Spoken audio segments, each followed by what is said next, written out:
War without glory. Why you'd regret being in Napoleon's army. Before we begin, what hour found you here tonight? Can't sleep. Neither can many others. Drop your time below. I always read them. Let's not pretend you thought this through. You didn't join the army because of strategy or loyalty or some grand notion of duty to France. No, you signed up because someone said there'd be bread. That's it. A half-stale, crusty, slightly suspicious hunk of bread. You were hungry, unemployed, and standing too close to a recruiting tent when a man with a fake moustache and a bayonet-sized smile handed you a parchment and said, "Sign here, citizen. Adventure awaits." You hesitated. He waved a sausage.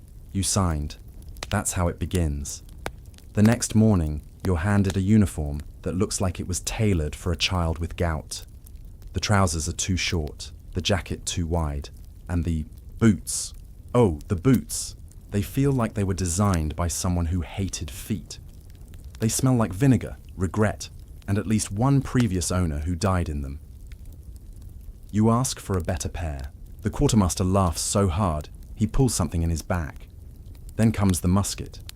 It's not really a weapon so much as a long, wooden reminder that war is deeply personal and mostly inconvenient. It jams, it misfires, it backfires. You're not sure if it's more dangerous to the enemy or to you. You're told it's a Charleville musket, a name that makes it sound elegant, even noble. It's not. It's dented, patched with leather, and held together by what you suspect might be beeswax and hope. You're herded into a group of fellow recruits. Most of them look exactly like you, poor, terrified, and wondering how many toes they'll have left by winter. There's one man who looks way too excited. He keeps polishing his bayonet and whispering for glory to it. You keep your distance. The shouting begins promptly. Your training officer, known only as Sergeant Dubois, appears with the speed and volume of a thunderclap. He is red-faced, mustachioed, and speaks a version of French that seems to involve equal parts actual words, farm, animal noises, and personal insults. He points at your boots, screams something about snails, and then makes you run in a circle until your legs feel like soup. Your introduction to marching is equally dignified.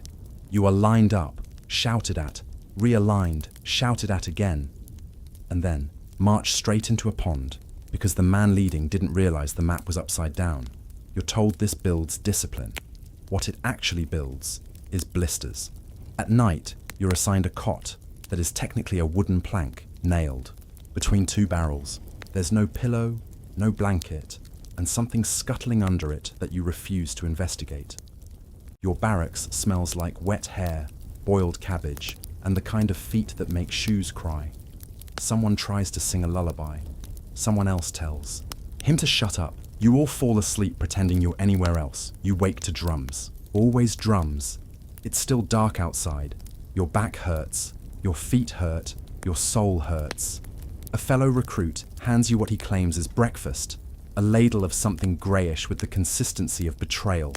You eat it anyway. Hunger doesn't ask questions. Then, more marching. You learn how to shoulder your musket, how to load it without blowing off your own fingers, how to stab a dummy with a bayonet while Sergeant Dubois yells things like, "More hate," and stab it like it owes you rent. You are not allowed to blink during drills. You do it once and get 15 push-ups. You blink again to avoid crying and get 30 more. On the third day, you are issued your regimental number and a piece of paper that says you now belong to the Emperor. You were previously under the vague impression that you belonged to yourself. You were wrong. The other recruits try to boost morale by singing patriotic songs. Unfortunately, the only lyrics anyone remembers are "La la la, vive l'empereur," and they keep singing that one line over and over until someone throws a canteen at them. It's the closest thing to entertainment you've had since you arrived. There's a ceremony where a corporal gives a speech about the glory of the French eagle. The only eagle you've seen so far is the one that stole your bread. The ceremony ends with a cannon salute. It misfires. No one is surprised. As your first week ends, you are exhausted, half-shaved, underfed, and entirely disillusioned. Your boots have fused with your socks. Your musket has grown heavier by the hour. Your bed now includes an angry wasp that has claimed squatters' rights. And yet, there's a strange flicker of pride. You've survived. Barely. You haven't. Run away, screamed publicly, or shot yourself in the foot, intentionally or otherwise.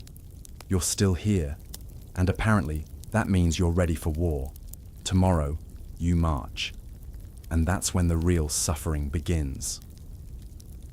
Day 7, and it finally happens. You cry into your soup. Not a lot. Just a single, dignified tear.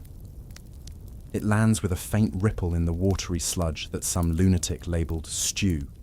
You don't remember what meat was supposed to be in it. You don't even care. It tastes like boiled disappointment and something faintly resembling hoof. You eat every drop, because that's what you do now. You're no longer a man with preferences. You are a living object, a walking shovel, a number in Napoleon's spreadsheet of expendable assets. You are private, no one cares about you. Company misery, marching division, why did I sign that paper? And you're starting to realize the French army doesn't run on strategy or even organization. It runs on shouting. Everything is shouting. From morning to night, left, right, load, fire, sleep, eat. Your life has become one continuous bark, punctuated by blisters. They say the Grande Armée is the pride of Europe, the Emperor's hammer, the finest war machine the world has ever seen. What they don't tell you is that it's also the sweatiest, and the itchiest, and probably the drunkest. You learn this firsthand when your tent mate, a man named Benoit, confesses that he's been secretly urinating into his own boot to avoid going out into the freezing wind at night. When you ask why not just walk a few meters to the latrine trench, he replies, because the trench froze, and also, I don't want to die. Fair enough. You also discover that cleanliness is more of a concept than a policy. There are no baths, no soap. You're issued a single rag, purpose unclear, and told to scrape.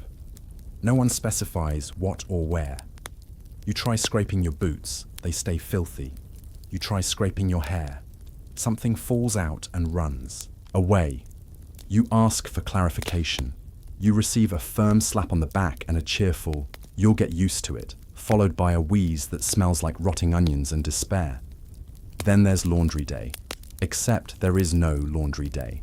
What there is a nearby river that's mostly ice and misery. You're told to wash your uniform in it. You do. Your hands go numb. Your trousers freeze solid on a rock. You try to thaw them near the campfire, and someone steals them while you're not looking. You spend 3 hours chasing a man through the mud wearing only a shirt and blind optimism. When you finally retrieve your trousers, they're covered in something that smells suspiciously like goat. You wear them anyway. You have no pride. Not anymore. At some point, a general rides through the camp on a pristine white horse. His uniform is spotless. His boots shine.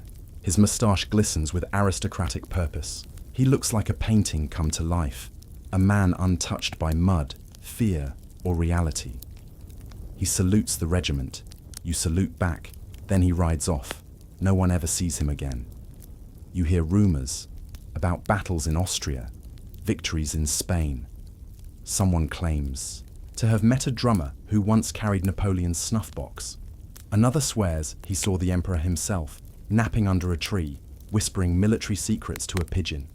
None of it matters, because you're still here, in a training camp that smells like wet hay and foot rot, practicing how to form a square while being screamed at by a man whose face looks like it was carved out of boiled ham. You make friends, somehow.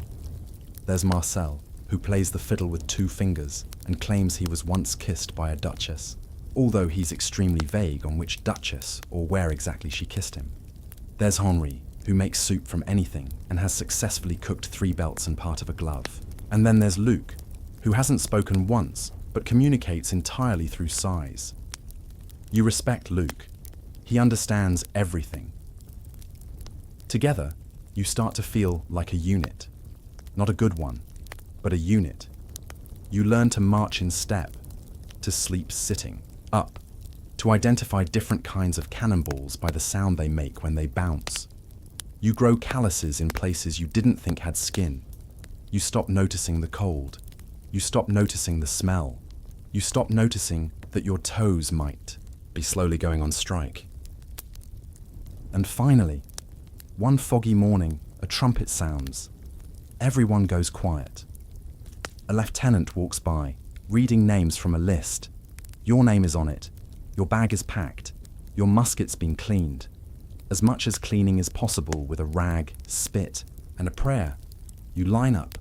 You feel your heartbeat in your boots. You realize this is it. You're shipping out. You glance back at the camp, at the crooked tents and lopsided latrines, and the rock that kind of looks like it's judging you. You'll miss it. In a weird, unexplainable, slightly traumatic way. You'll miss it. Because now, you're going to war. You signed up for glory, and now, you're marching straight toward the part no one sings about. You wake up before dawn, which isn't impressive because you never really slept.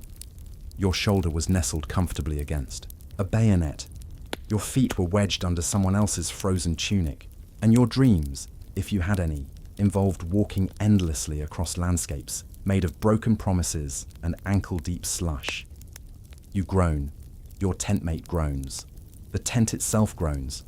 Everything groans, except the sergeant, who appears with the timing of a summoned demon and bellows, "Move!" So you move. Your pack, freshly stuffed with everything you own, which isn't much. 2 shirts, a chunk of wax you keep insisting is soap, and a crust of bread so hard it could deflect musket, fire, is heavier than your will to live. You swing it onto your back. Your spine files a complaint. It is denied. Next come your boots. Ah yes, the boots. Each one a stitched-together disaster, made from 3 different cows, a vague idea of shoe design, and a personal vendetta against comfort. They fit like they're trying to escape your feet. One is missing a sole. The other has a mysterious damp spot that never goes away, no matter how many times you hold it near the fire and whisper threats at it. Still, you lace them up. You have no choice. Then you march. At first you think, this isn't so bad. The rhythm of footsteps, the open road, the smell of fresh manure in the wind. It feels almost peaceful. Then the blisters arrive. Like clockwork. They start as small irritants, little pockets of betrayal forming just beneath your skin. By mile 5, they're screaming. By mile 10, they've unionized and are lobbying for full amputation. You would consider it, if your feet weren't too swollen to untie your boots. The road turns muddy, because of course it does. You slip, you slide, you fall. A cannon wheel nearly runs you over. The soldier behind you laughs. You consider stabbing him. But your bayonet is stuck in your pack behind the emergency moldy cheese ration and 3 days' worth of regret. The sergeant walks by, shouting something about pace and posture and the emperor's honor. No one is listening. Everyone is busy, focusing on not dying. Or at least not dying in a way that's particularly embarrassing. You pass through a village. The locals watch from behind shutters, eyes wide, mouths tight. You think maybe they'll offer bread, maybe water, maybe a look that isn't pure existential horror. They do not. Instead, one old woman throws a turnip at you. It hits a drummer. The drummer weeps. Not because of the turnip, but because he forgot his drum and is now just marching while slapping his thighs. By midday, the sun appears. It offers no warmth, just judgment. Your uniform, which was already soaked with sweat and mud, now begins to steam. You smell like desperation, boiled wool, and the vague memory of soap. Your hands blister from gripping the musket too long. Your shoulders scream from the pack. Your brain plays a looping chant that sounds a lot like, "This is fine. This is fine. This is fine," until it breaks and becomes, "I miss that rock I sat on yesterday." You stop for lunch, which is to say, you are handed a lump of something brown and a canteen filled with water that tastes like it's been filtered through a goat. You eat the brown thing. You do not ask questions. You just chew and hope it doesn't. Chew back. Then more marching. Your knees start clicking. Your back starts humming. Your eyes lose focus, and begin tracking clouds that might be following you out of pity. You try to speak, just a little joke to lighten the mood. Your voice cracks.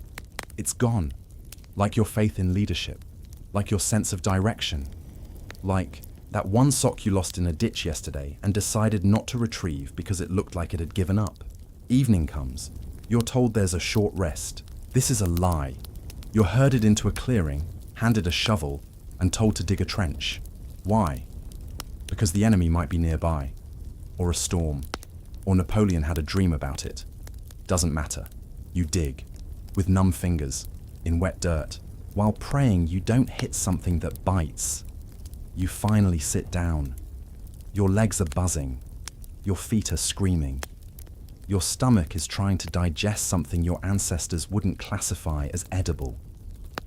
You glance at the stars, wondering if one of them is God, and if he's watching, whether he's laughing. Your bunk is now a blanket on damp grass. Your pillow is your coat, your alarm clock.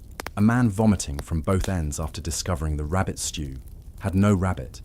And just as your eyes begin to close, you hear the drums, marching orders. Again, no one protests, no one groans.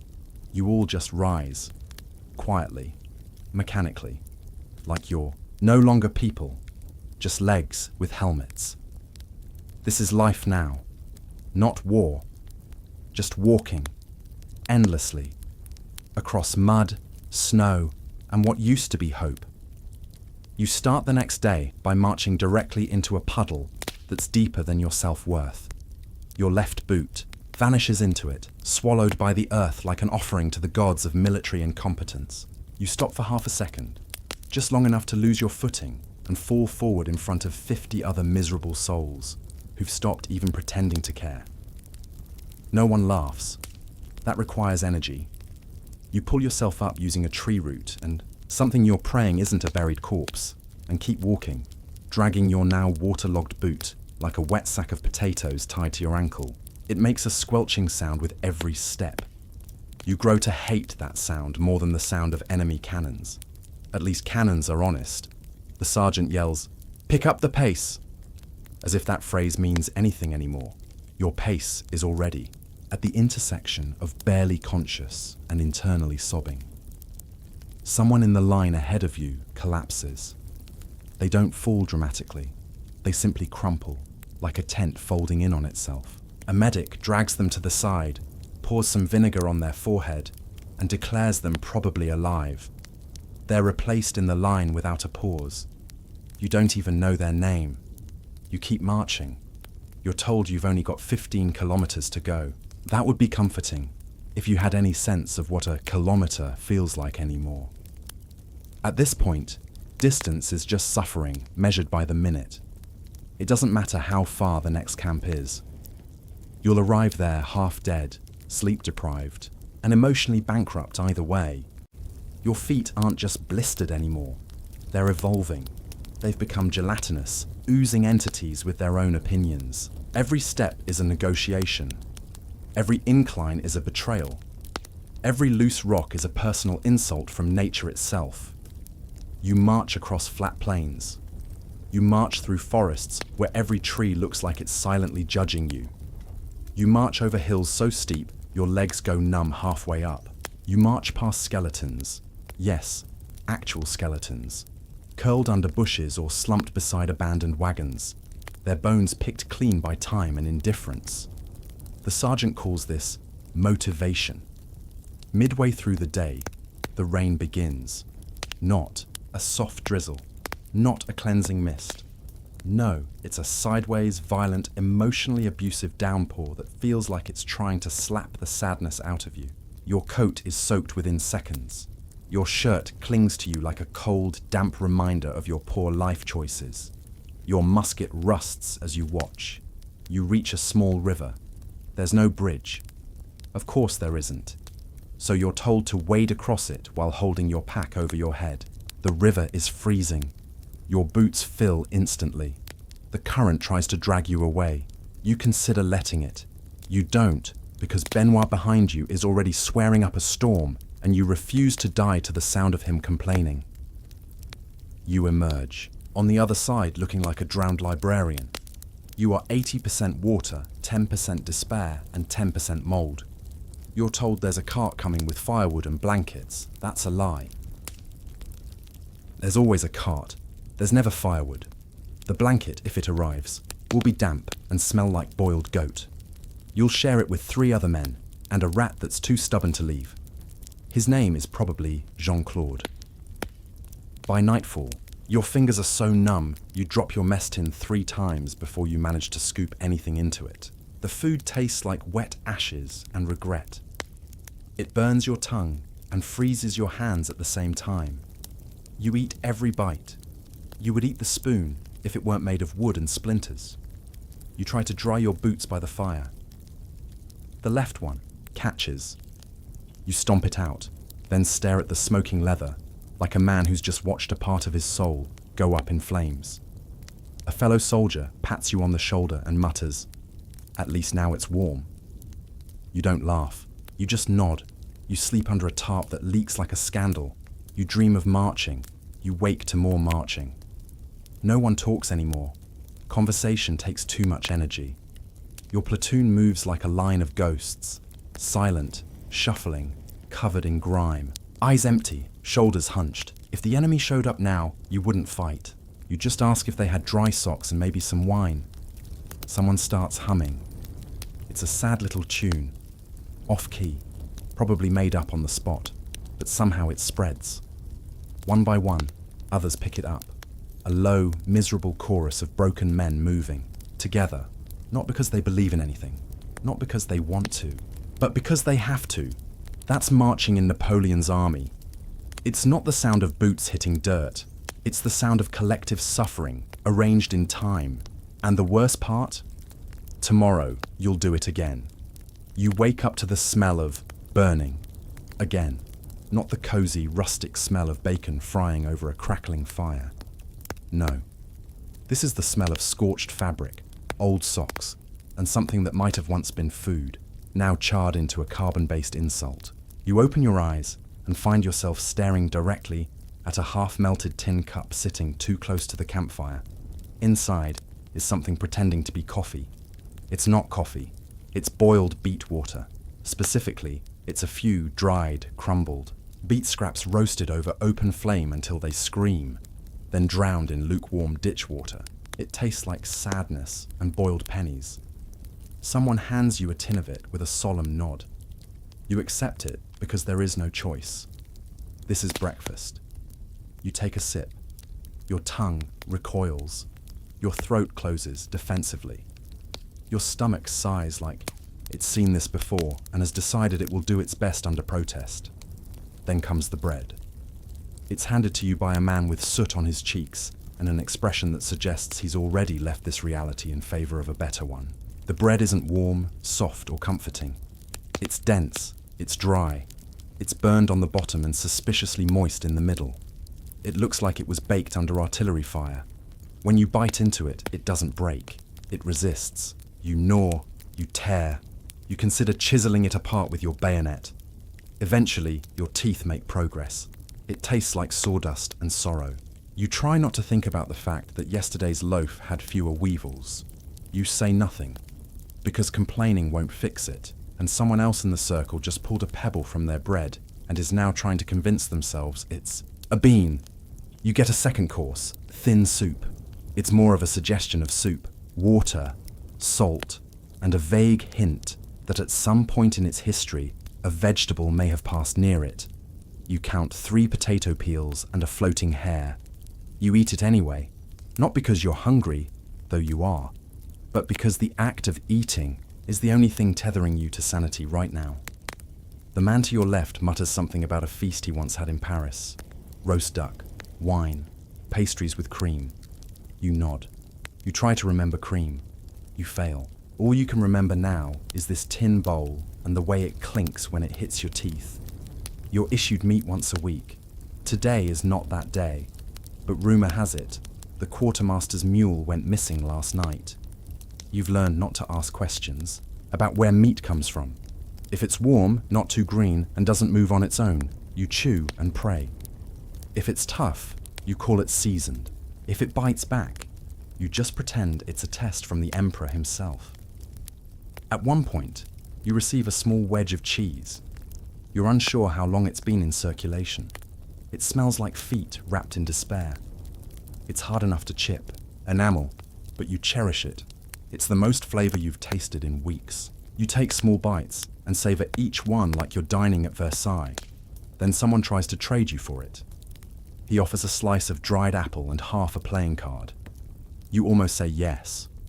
Almost. Someone lights a pipe nearby, and the smell of stale tobacco makes you nostalgic for clean air.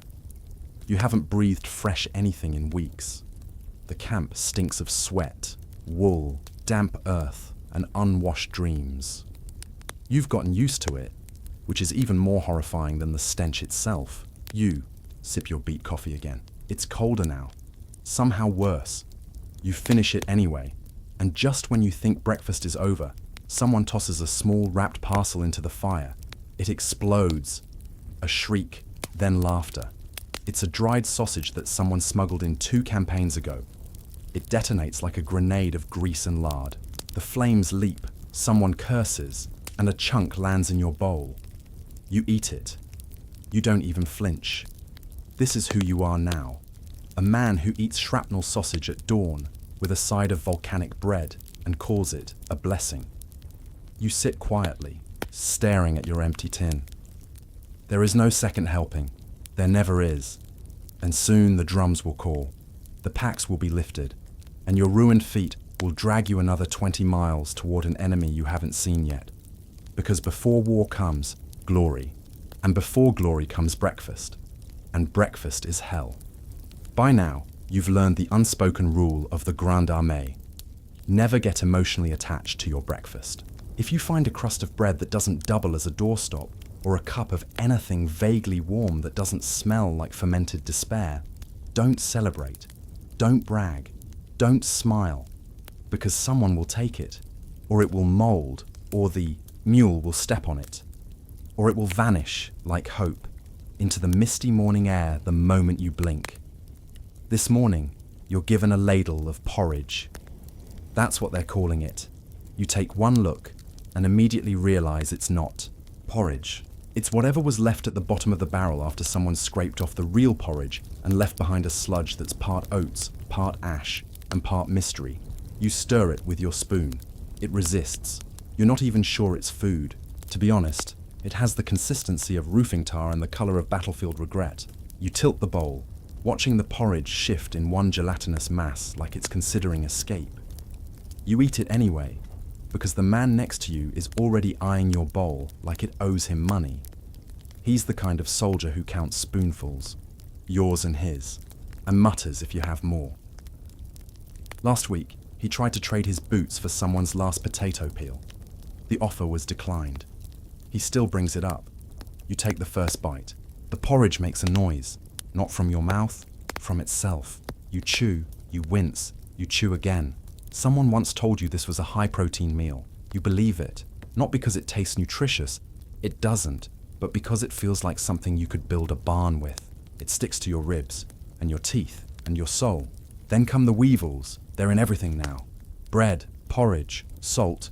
You're starting to think the weevils are actually a separate food group. At first you tried picking them out. Then you tried pretending they were raisins. Now, you name them. Chew carefully. Sometimes apologize. You take another bite. It crunches. You do not flinch. There is also a ration of hardtack. Ah yes, the culinary equivalent of a personal insult. Hardtack is bread that has been baked, dried, and cursed by someone who hated teeth. It's not soft. It's not chewy. It's a compact brick of flour, salt, and despair. You don't bite it. You negotiate with it. You wrap it in cloth. You smash it with the butt of your musket. You soak it in your drink. It still cracks your molars out of spite. A veteran tells you it's better if you soak it in rum. You don't have rum. You have vinegar. You pour a little on the hardtack and watch as it hisses faintly, like it's offended. You take a bite. You immediately regret it, but you swallow, because chewing would imply you had time, energy, or working teeth. You look around the camp. Everyone's doing the same. Eating, if you can call it that. No one talks. Talking uses calories. Laughter uses too much hope. Eyes are sunken. Beards are wild. There's a man eating something green and smiling. You don't ask. If he's found something edible, let him have it. If it's poison, let him go peacefully. Someone toasts the emperor. They lift their tin cup, sloshing whatever bitter, weak alcohol they've scraped together, and shout, "To Napoleon!" No one responds. The name hangs in the air like a smoke. Cloud, reverent, bitter, tired. You clink your cup out of habit, not conviction. You haven't seen the emperor. You're not even sure he exists. He might just be a shared hallucination brought on by long marches, burnt barley, and dehydration. Your breakfast is interrupted by a bugle call, not for battle, not for alarm, for latrines. Because of course, after a breakfast like this, the next logical step is squatting in a ditch and praying for forgiveness. You grab your shovel, because you don't have toilets. You have shovels. And the vague hope that someone doesn't walk by mid-process. You find a spot near the tree line. You dig. You try not to think. You try not to breathe. You try not to fall over backwards, which happened to Corporal Jack last week, and is now the only joke anyone still tells. You return to camp with the dead-eyed expression of someone who's been emotionally emptied as well. You rinse your hands in cold, greasy water that may or may not have once been clean. You dry them on your trousers. There's a crunch. You don't. Investigate. And just as you sit down for what you hope will be 10 blessed seconds of silence, the sergeant yells, "Pack up! We march in 10 minutes!" Of course you do. No digestion, no pause, no dignity. You shoulder your musket, strap your pack, slip on your damp boots, and feel the blisters sigh in protest. As you line up, someone says, "That wasn't the worst breakfast." You stare at him. He shrugs. "Last month we had boiled leather." You remember that. You ate your belt. It gave you heartburn and splinters. You nod slowly. "Yeah," you say, with the voice of someone who has lived too many lifetimes before lunch. "This was better." And with that, you march. Not because you want to, because there's no other option, because the road doesn't wait, and neither does the next meal, which, if you're lucky, won't bite back. You arrive at camp just before nightfall, or as it's known in Napoleon's army, the moment your spine folds in on itself and your will to live gently exits through the soles of your boots. You've been marching for 12 hours. Your left foot is mostly blister, your right one is just numb denial. And now, instead of rest, you're handed a shovel. Because before you eat, before you sleep, before you even look in the general direction of your lice-ridden blanket, you must dig. Why? No one says. It's just what you do. So you dig. Maybe it's a drainage trench. Maybe it's a latrine. Maybe it's a future grave. Yours, if things go poorly. You don't ask. You don't care. The man next to you is digging like he's trying to escape to China. You respect that energy. After digging comes tent setup. Your tent is a shared canvas sheet, barely wider than your shoulders. It is not waterproof. It is not windproof. It is not even tent in any language that respects human suffering. It's more like a suggestion of shelter, held up by sticks that bend in the breeze and ropes that were clearly chewed halfway through by something with rabies. You huddle inside with 5 other men. It smells like old socks, wet leather, and secrets. Someone is already asleep. Someone else is trying to boil water on a fire made from damp twigs and raw optimism. You try to make room. You fail. You end up spooning a guy named Francois who has night terrors and a twitchy knee. You try to rest. You cannot, because the singing begins. It's not joyful. It's not stirring. It's not even remotely on key. It's your squad mate, Pierre, humming the same 3-note melody he's been mangling every night since you met him. No one knows the lyrics. No one knows if there are lyrics. It's just sound. A low, haunting, tuneless drone that burrows into your skull like a musical parasite. Someone groans. Someone else coughs. Pierre keeps humming. You consider murder. Then you remember, you lost your knife 2 days ago in a mudslide, along with your spare socks, your dignity, and a tin of questionable cheese you were saving for morale. So you lie there, on damp straw, surrounded by snoring, twitching, mumbling ghosts of men, and listen to the soundtrack of your descent into madness. The lice make their nightly rounds. You feel them crawling under your collar, nibbling at your scalp, throwing a party in your armpit. You scratch. It doesn't help. Nothing helps. They're immune to soap, fire, curses, and resignation. They've unionized. You're just their host now. You finally doze off, only to be awakened by the unmistakable scent of latrine breeze. Because in Napoleon's army, the toilet is wherever shame used to be. The designated area is over there, usually downhill, behind a tree, or dangerously close to your campfire, depending on who was in charge of logistics that day. It's a shallow trench filled with all the things you never want to think about while eating, sleeping, or being alive. The wind changes. Everyone groans. Someone lights a pipe in self-defense. You try to breathe through your sleeve. It doesn't help. Your sleeve smells like your foot. Everything smells like your foot. You try sleeping face down. That doesn't help either. Your cheek presses into something squishy. You don't investigate. A rat runs across your boot. It pauses, makes eye contact, then scurries off. You've reached a point in your life where a rat is just another roommate. You wake again at midnight. Why? No reason. Just cold, hunger, and existential dread. You get up, step outside, and see the stars. Clear, sharp, and infuriatingly beautiful. You hate them for looking so serene while you smell like fermented underpants and dream of warm bread. You pee near a bush. The bush stabs you back. You limp back into the tent, trip over someone's legs, and land directly on a bayonet that someone forgot to sheath. It doesn't stab you, but it bruises something personal. You whisper apologies. No one hears. You settle back into your corner, resume spooning twitchy Francois, and try to imagine you're somewhere else. Anywhere else. A bakery. A hot spring. A moderately clean barn. Instead, you're here, wrapped in damp wool, sharing breath with a dozen human swamps, sleeping 6 inches from a man who keeps muttering about potatoes in his dreams. This is camp life. There is no comfort, no peace, no quiet. There's only the sound of wind through torn canvas, the scent of trench rot, and the soft lullaby of Pierre, still humming the same cursed tune, still very much alive. You'll deal with him tomorrow.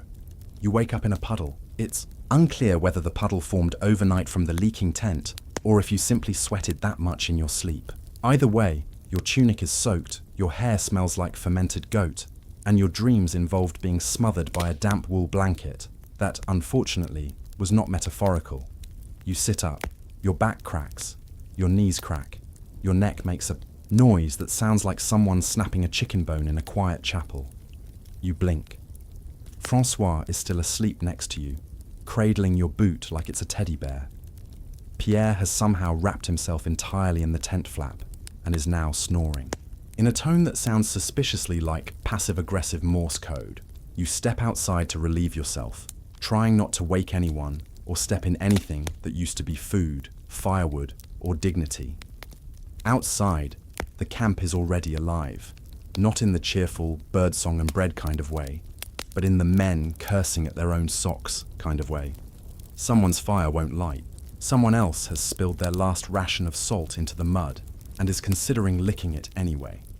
A third man is screaming at a chicken that doesn't belong to anyone, hasn't laid an egg in weeks, and now answers only to General Cluck. You take a deep breath. You regret it immediately, because the camp smells like, well, war. Not the sharp metallic scent of blood and gunpowder. That comes later. No. This is the precursor. The bouquet of pre-battle. Sweat, mildew, damp boots, unwashed humanity, and whatever died under the supply wagon 2 days ago and is still trying to make its case through odor alone. You trudge toward the latrine zone. A zone, only in the loosest of terms. It's a stretch of trampled earth behind a half-dead hedge, marked by a broken shovel and the faint scent of collective despair. Privacy? None.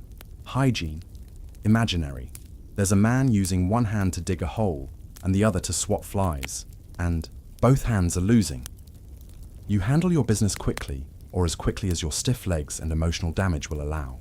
Then it's back to the tent to dig for breakfast, a stale heel of bread, half a smoked fish that's more bone than meat, and a canteen that leaks if you tilt it left, right, or generally acknowledge its existence.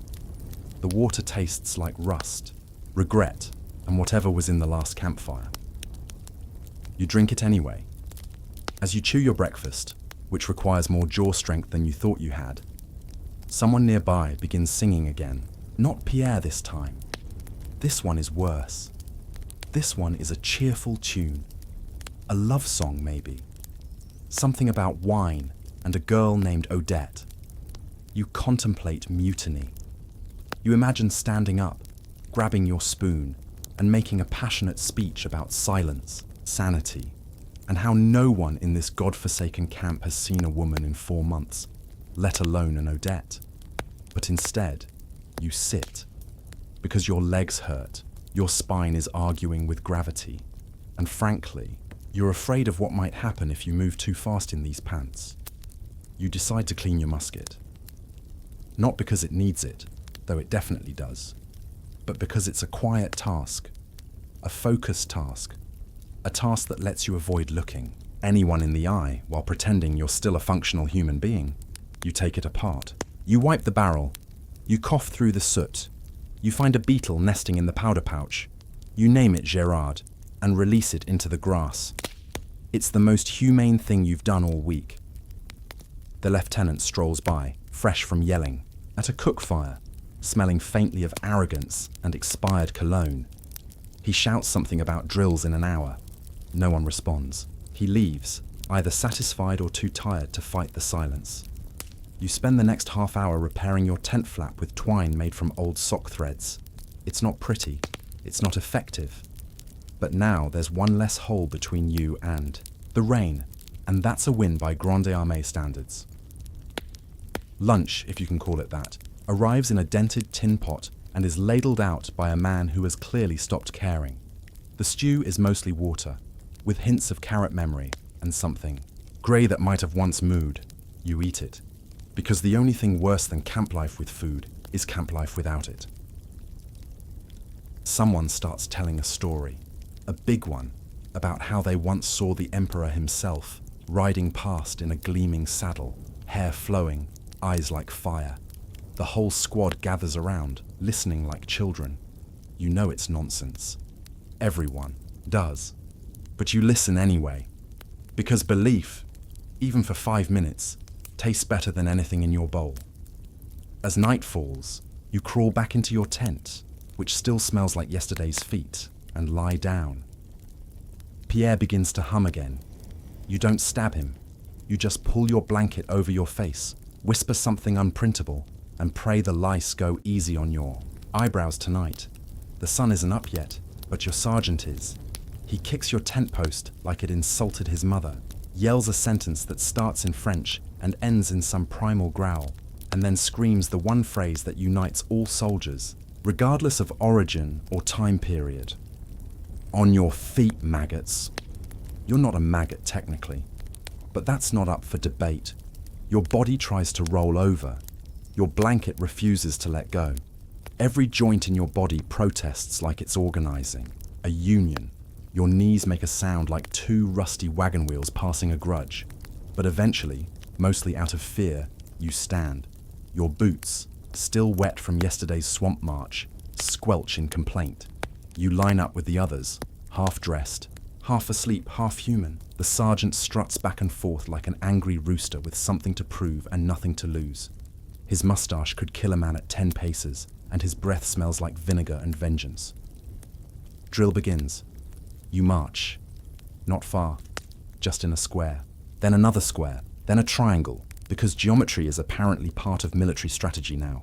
Then back to a square. It's all about formation, spacing, rhythm. It's also about slowly crushing your will to live under the weight of repetition. You've done this before, hundreds of times. But today? Today your legs feel like wine barrels full of regret. You step, wrong once, just once, and suddenly the sergeant is in your face, screaming about how your incompetence will cost lives, ruin campaigns, and possibly summon Prussian ghosts. You nod.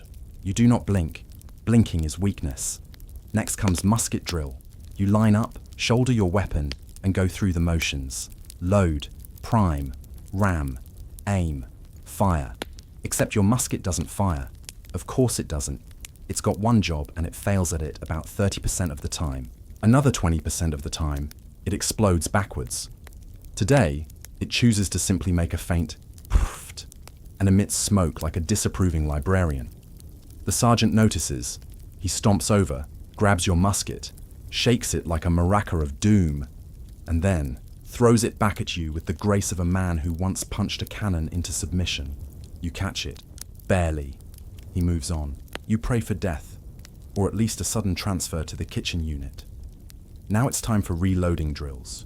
You are told to reload your musket while kneeling, then standing, then lying down, then rolling, for reasons no one understands. You do it over and over and over until your hands are black with powder, your fingertips are numb, and your cartridge pouch is suspiciously empty. A new recruit next to you drops his ramrod. Twice.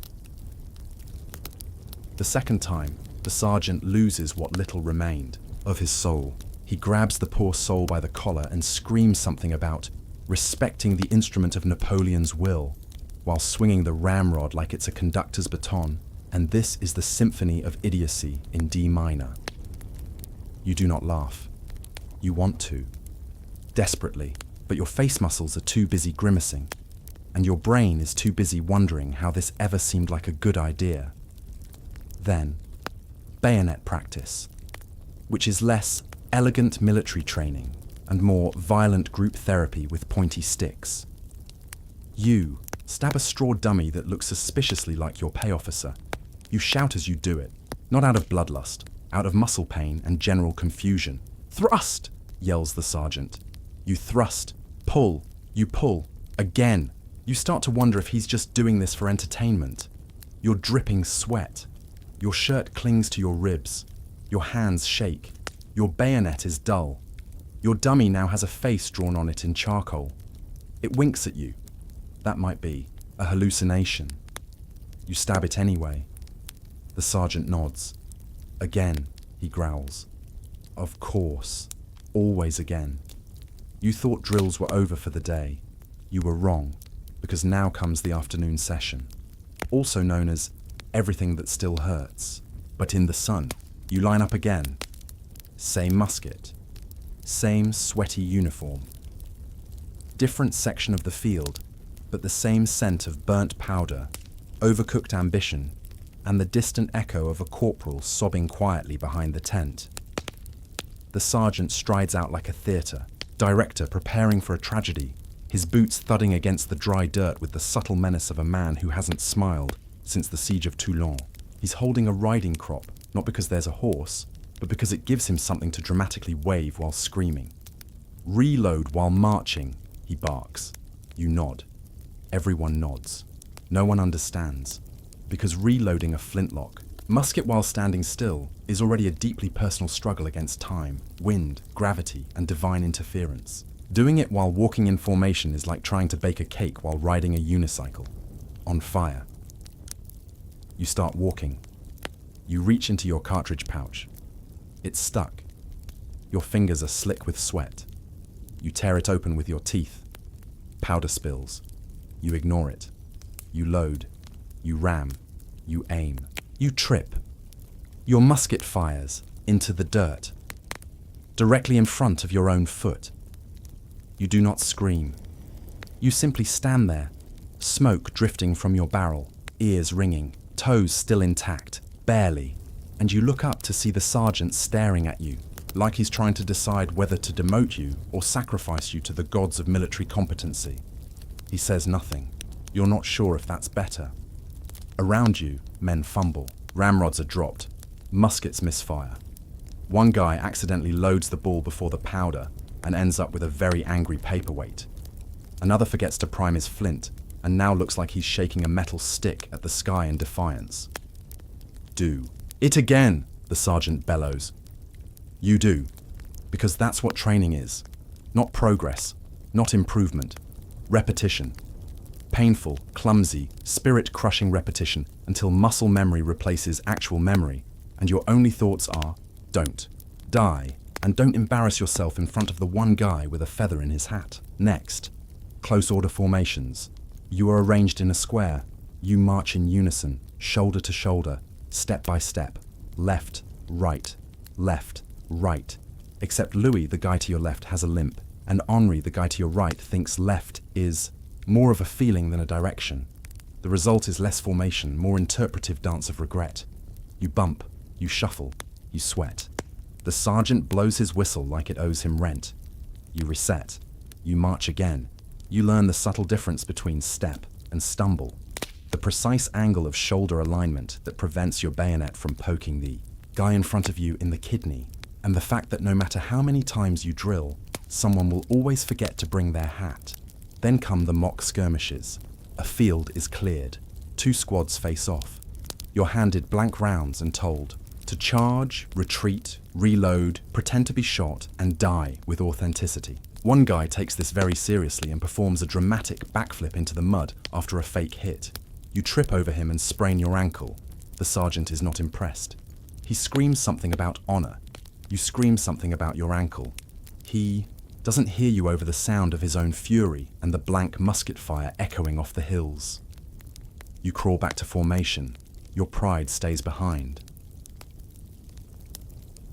As evening falls, the last drill of the day begins. It's silent formation. No talking, no breathing, no blinking, if possible. You stand there, in a perfect line, holding your musket, with sweat dripping into your boots and insects crawling up your sleeves. The sergeant walks the line, eyes sharp, looking for weakness. Your arm trembles. You hold. Still. Someone behind you sneezes. The sergeant stops. A full minute of silence passes. Then he yells, "Again!" You reset. Again. Because that's how it works here. Not until it's perfect. Until it hurts. Until it breaks you. Until your blisters have blisters, and your muscles twitch in your sleep like they're still in formation. You finally return to camp. Your hands are black with powder. Your shoulders burn. Your ears ring. Your lips taste like sweat and musket residue. Dinner is cold. You don't care. You eat in silence, surrounded by men who no longer speak unless necessary. You stare into the fire. Someone hums. It's Pierre, again. Somehow still alive. You stare at your musket. You've named it now. You don't like it, but it's the only thing that listens. Dawn comes silent, and that's how you know something's wrong. There's no sergeant yelling, no fire crackling, no Pierre humming whatever soul-killing tune he's been torturing the squad with for 2 months. Just the sound of boots being laced, powder flasks rattling, and someone, somewhere, whispering a prayer to a god that probably stopped listening 3 wars ago. You're handed extra cartridges. That's never a good sign. The lieutenant says it'll be a quick engagement. That's code. Code for, we have no idea what's about to happen, but you should pack light and expect to run. You march out in silence. It's cold. Not just wrap your cloak cold. No, this is the kind of cold that crawls into your sleeves and bites down on your bones like it's trying to chew its way inside. Your breath fogs in front of you. The grass crunches under your boots. Your fingers are stiff around your musket, and you're pretty sure 2 of your toes have gone on strike. The hills ahead are shrouded in mist. The enemy is out there. That's all you know. That's all you're told. Your squad is placed in formation. Right flank. Second row. Prime meat for cavalry charges, artillery mistakes, and generals with poor judgment and excellent mustaches. You nod to the man next to you. He nods back. You don't know his name. Doesn't matter. You both know how. This ends. A shout from the rear. The lieutenant waves his saber like it means anything. Then the drums begin. Boom, boom, boom, not fast, not urgent, just heavy. Inevitable. You feel it in your chest before you hear the cannons. One distant crack, like the world sneezing in rage. Then silence. Then another. And another. Each one closer. Louder. Hungrier. You clench your jaw. You try not to. Flinch. You try not to imagine what a cannonball does to a body, but your brain is creative and your stomach is weak. Your formation begins to move. Slowly. Deliberately. Muskets held high. Feet crunching in rhythm. The smoke of the front lines begins to drift toward you. Thick, acrid, stinging. It burns your eyes and tastes like old teeth and bad omens. Then, it begins. The first cannonball doesn't whistle. It screams. It flies past your line, splinters a tree, and throws 3 men into the air like rag dolls flung by a disappointed child. One of them hits the ground wrong. You hear the crack from here. He doesn't get up. The man next to you mutters something about sausage. You don't ask. The second volley hits your column.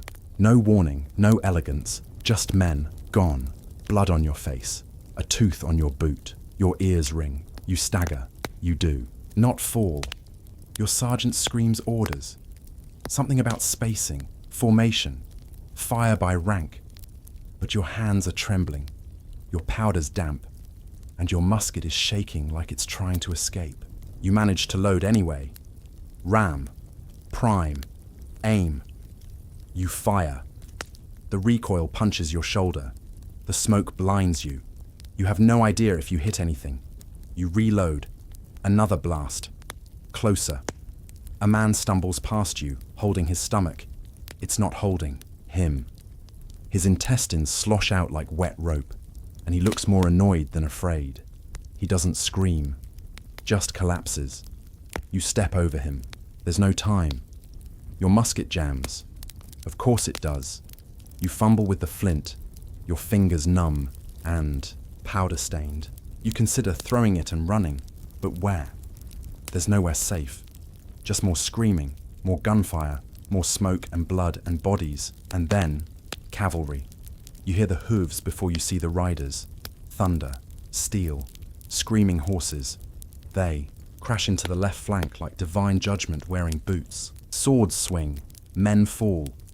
You raise your bayonet, not because it'll help, but because dying with it raised feels slightly less pathetic than dropping it and curling into a ball. The cavalry never reaches you. Someone with a cannon got lucky. The riders vanish in a cloud of blood, smoke, and broken dreams. You can't hear anything now. Your ears ring. Your face is coated in soot. You fire again, and now your barrel's hot. Your shoulders bruised. Your knees shake. You don't know how long it's been. 10 minutes. A lifetime. Someone shouts, "Advance!" You do. Because if you don't, the sergeant will shoot you himself. Or worse, Pierre will start singing. You are advancing now, except advancing is a generous word. It implies confidence, momentum, maybe even strategy. What you're doing is more like lurching, wading, dragging your lead-heavy boots through churned-up mud and blood, trying not to step on a detached limb, or a man pretending to be dead, who might actually be dead. No one checks. No one dares. Stop. Around you, the Grande Armée surges forward in what could technically be called a formation, if viewed from a distance, a great distance. From the moon, maybe.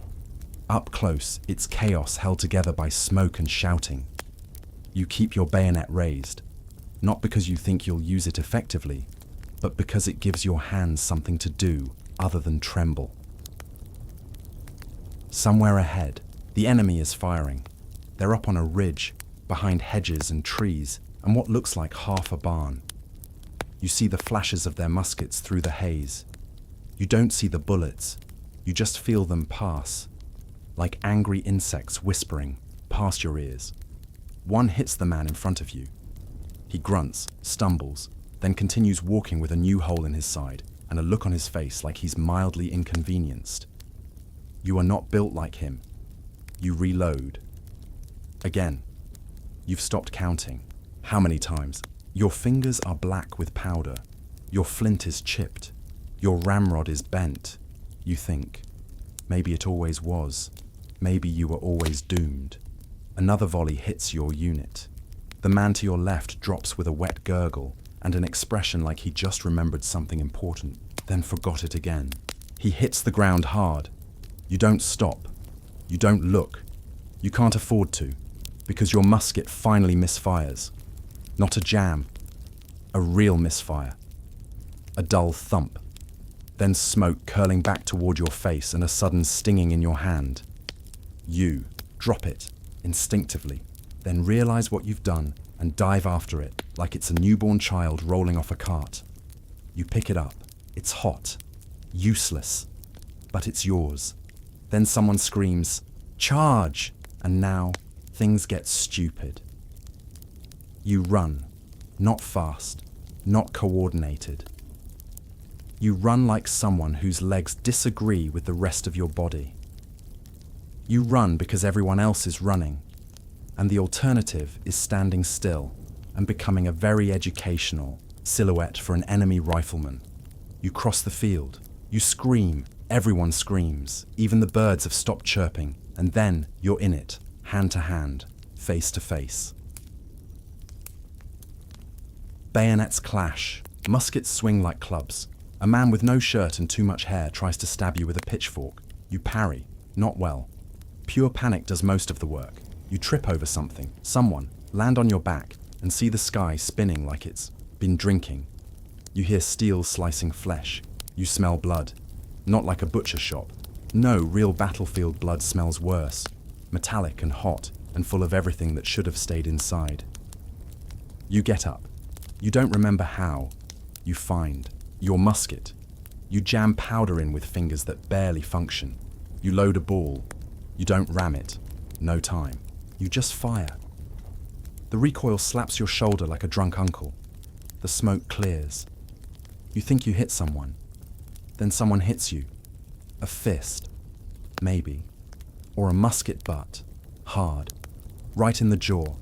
You go down again. Your ears ring. Your vision flickers. For a moment, everything slows. You see the enemy, not monsters, just boys. Some as young as you, some younger. Eyes wide, faces smeared with soot. Screaming in a language you don't understand, but you feel it anyway. Fear, rage, desperation. You get up, again, because you're still alive. Because somehow your legs work. Because dying now would feel rude. Then, just as suddenly as it began, it's over. The enemy retreats. Maybe they broke. Maybe we broke them. Maybe they just got bored. You stand there, panting, shaking, alive. You look down. Your boots are soaked. Not with water. Not entirely with your own blood. You check your limbs. All accounted for. Mostly intact. You've lost your cartridge pouch. You've lost your flint. You've lost a piece of your mind you're not getting back. But you're standing. You're not sure what you won. You don't feel victorious. You don't even feel lucky. You just feel hollow. Like your body's still here, but your soul wandered off for a smoke and hasn't come back. The sergeant walks by. He says nothing, just nods. That nod says everything. You survived. Today, you limp back to camp with the rest of them, some limping more, some carried, some not moving at all. You collapse by the fire. Someone hands you a chunk of bread. You chew. You don't taste it. You stare into the flames and try not to blink too hard, because blinking means remembering, and remembering means crying, and no one cries in the Grande Armée unless they want to wake up with lice in their shoes, and mockery in their soup. You survived your first battle. You also lost something in that field. You don't know what, but you miss it already. They say an army marches on its stomach, which would be poetic if anyone in the Grande Armée had anything in their stomach to begin with. Welcome to logistics, where everything is promised, Nothing is delivered, and the only consistent supply is misery. You're supposed to receive daily rations. Supposed to. The ledger says 1 loaf of bread, a handful of salted meat, some dried peas, a splash of wine, and a bonus pinch of salt if someone in the quartermaster's tent is feeling romantic. What you actually get: crumbs, and a faint memory of meat that might have existed 2 campaigns ago.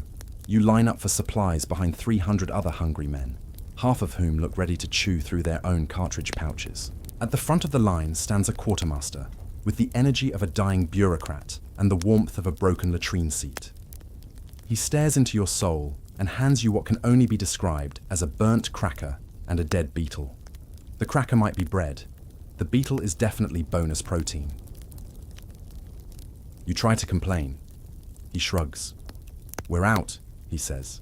You ask, "Out of what?" He blinks. "Yes." And just like that, you're dismissed. You return to your tent, where your squad mates have already begun the daily game of what can we boil that won't kill us. Today's contestants include a strip of leather, a handful of grass, and something that may have once been a mushroom, but now looks like despair. You eat the bread first. It shatters like pottery. Half of it lodges in your teeth. The other half you soak in wine, if you're lucky enough to have any left. You aren't. So you chew dry, feeling each bite echo through your jaw like cannon fire. Then the salted meat. It's more salt than meat. Your tongue recoils. Your stomach whimpers. You chew anyway. You have to. Hunger doesn't negotiate. Meanwhile, your boots are falling apart.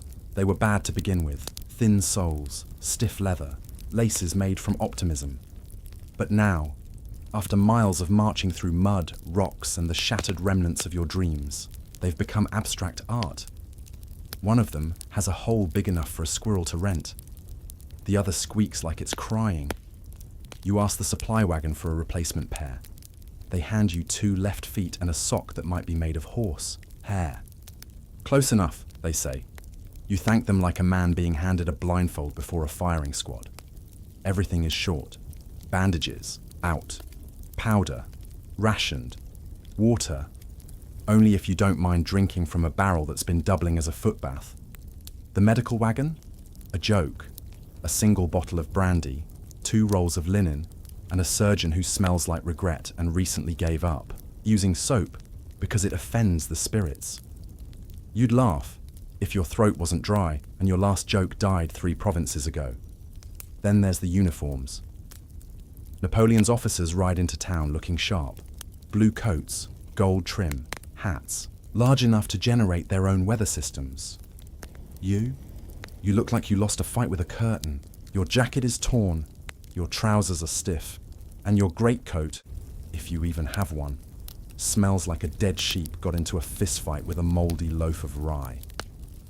No one has buttons that match. Belts are replaced with rope. Socks are theoretical. You once saw a man wrap pages of a discarded war manual around his toes. He said it was the only use he ever got out of that strategy book. You believe him. And then there's the wagons, the great wheeled lifeblood of the army.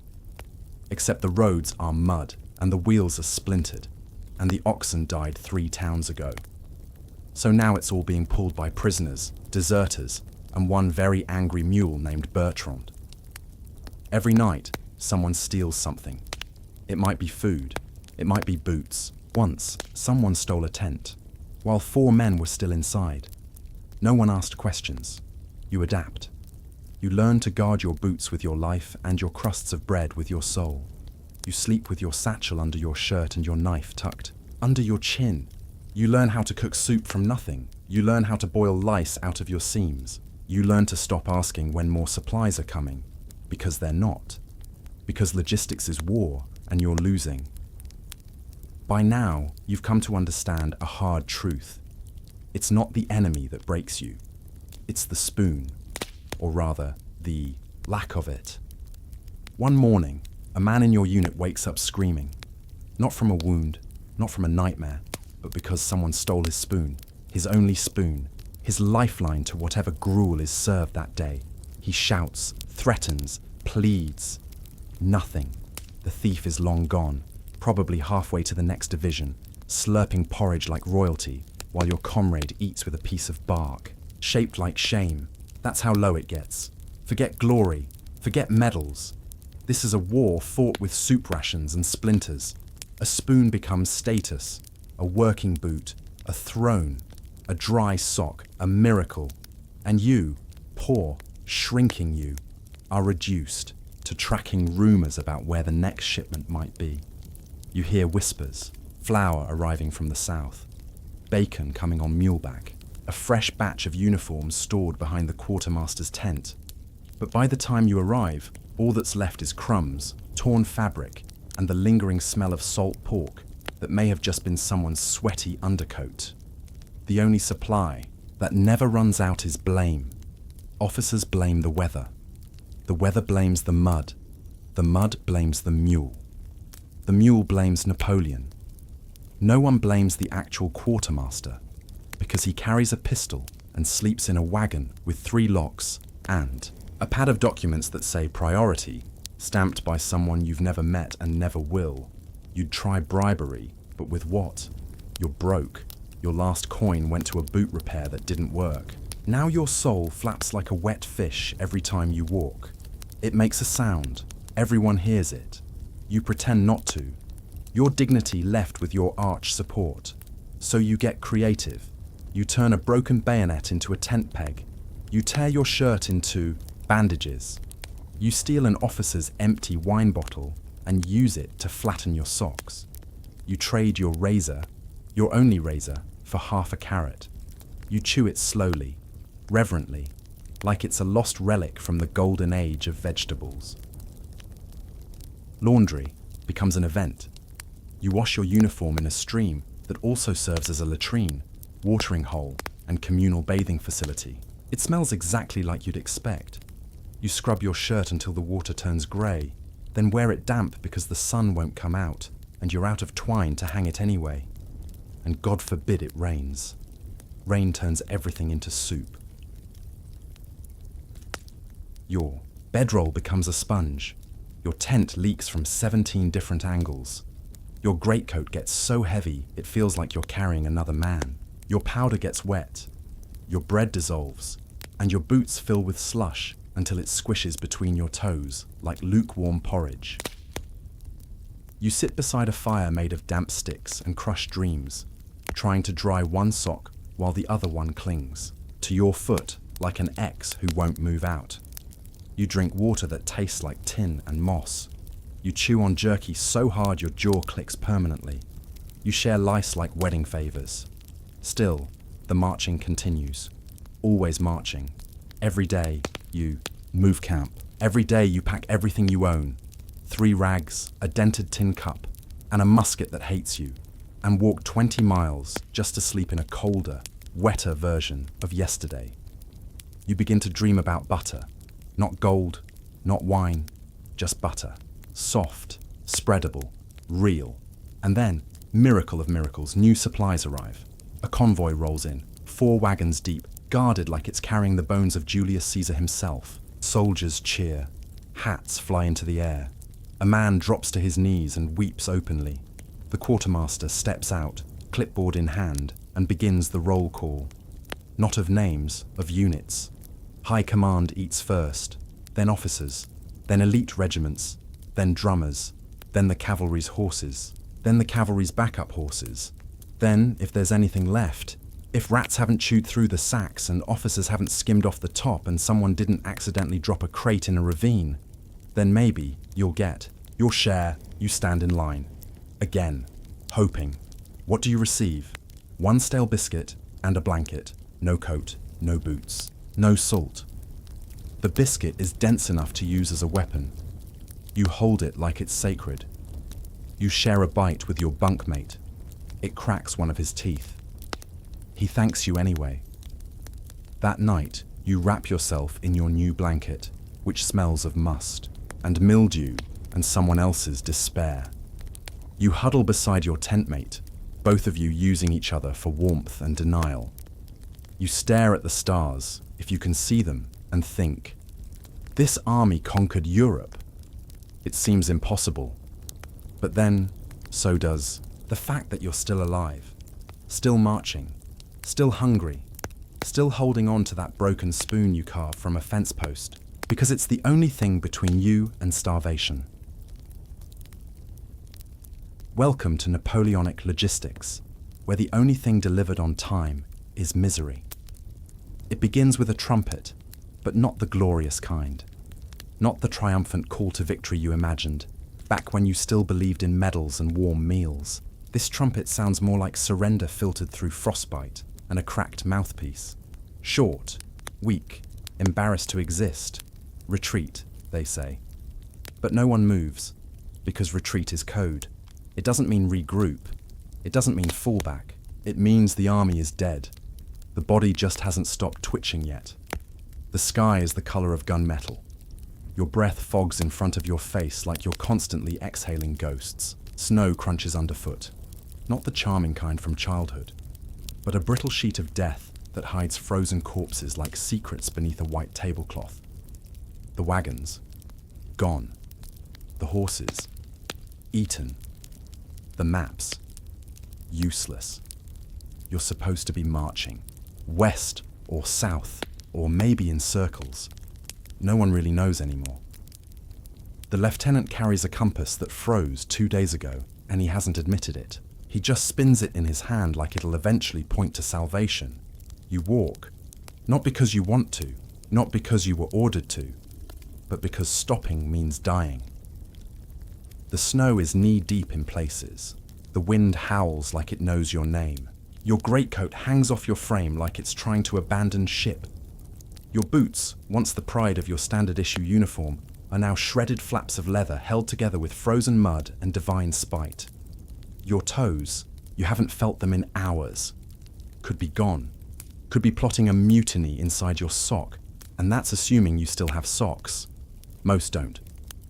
One man stuffed straw into his boots. Another wrapped his feet in pages torn from a battlefield. Sermon. Let God guide your steps, it read. His steps ended 12 miles ago. You passed the body this morning. He's curled up beneath a tree, arms folded like he meant to nap. Snow drifted over his face. He looks peaceful, almost warm. You envy him. You carry on. Behind you, a trail of misery stretches across the countryside like a scar. Footprints, blood, discarded gear. At least one musket snapped in half in what you can only assume was a fit of starvation-induced rage. Food? Gone. There's talk of soup. Up ahead. Always up ahead. A village maybe. A barn. A rumor. But it never arrives. You chew on leather straps. You boil snow for water and pray it doesn't taste like sulfur or corpse. You dream of biscuits and wake up chewing your glove. This is not a march. It's erosion in slow motion. And then there's the officer. Somewhere back on the road, he took a musket ball to the thigh. He's bleeding, barely conscious, wrapped in your spare blanket and muttering about cavalry charges that never happened. He was your commander once. Now he's cargo, and somehow still outranks you. You carry him anyway. Because he asked. Because no one else would. Because he gave you a crust of bread last week and looked away while you cried eating it. Your shoulders ache. Your hands are raw. Your back is curved like a dying... ? You've stopped checking the sky. Weather reports are useless when the forecast is always frozen suffering with a 90% chance of dysentery. Your fellow soldiers don't speak anymore. They grunt, nod, point. You pass a man dragging his bayonet behind him like a pet snake. Another hums a lullaby to a canteen he hasn't opened in days. Someone is wearing 2 coats and no pants. No one asks why. You don't even remember what day it is, just how many steps you've taken since your last blister popped. The cannons were left behind, the drums fell silent, the banner snapped in half, and yet you keep going because there's no battle left to fight, just the long, slow race to not be the last to fall. You start counting breaths instead of hours. Inhale, step, Exhale, step. That's your entire world now. A grim waltz between frost and exhaustion. You stop wiping your nose. What's the point? It's frozen there anyway. Icicles cling to your lashes like they're auditioning for grief. Even blinking feels like work. A man to your left collapses mid-stride. Doesn't even scream. Just folds like a poorly pitched tent. No one stops. No one calls for help. He doesn't get a name. He gets snowed over by afternoon. You see a tree ahead and fantasize about hugging it for warmth. When you get closer, it's riddled with bullet holes and surrounded by bones stripped bare by the cold. You walk faster.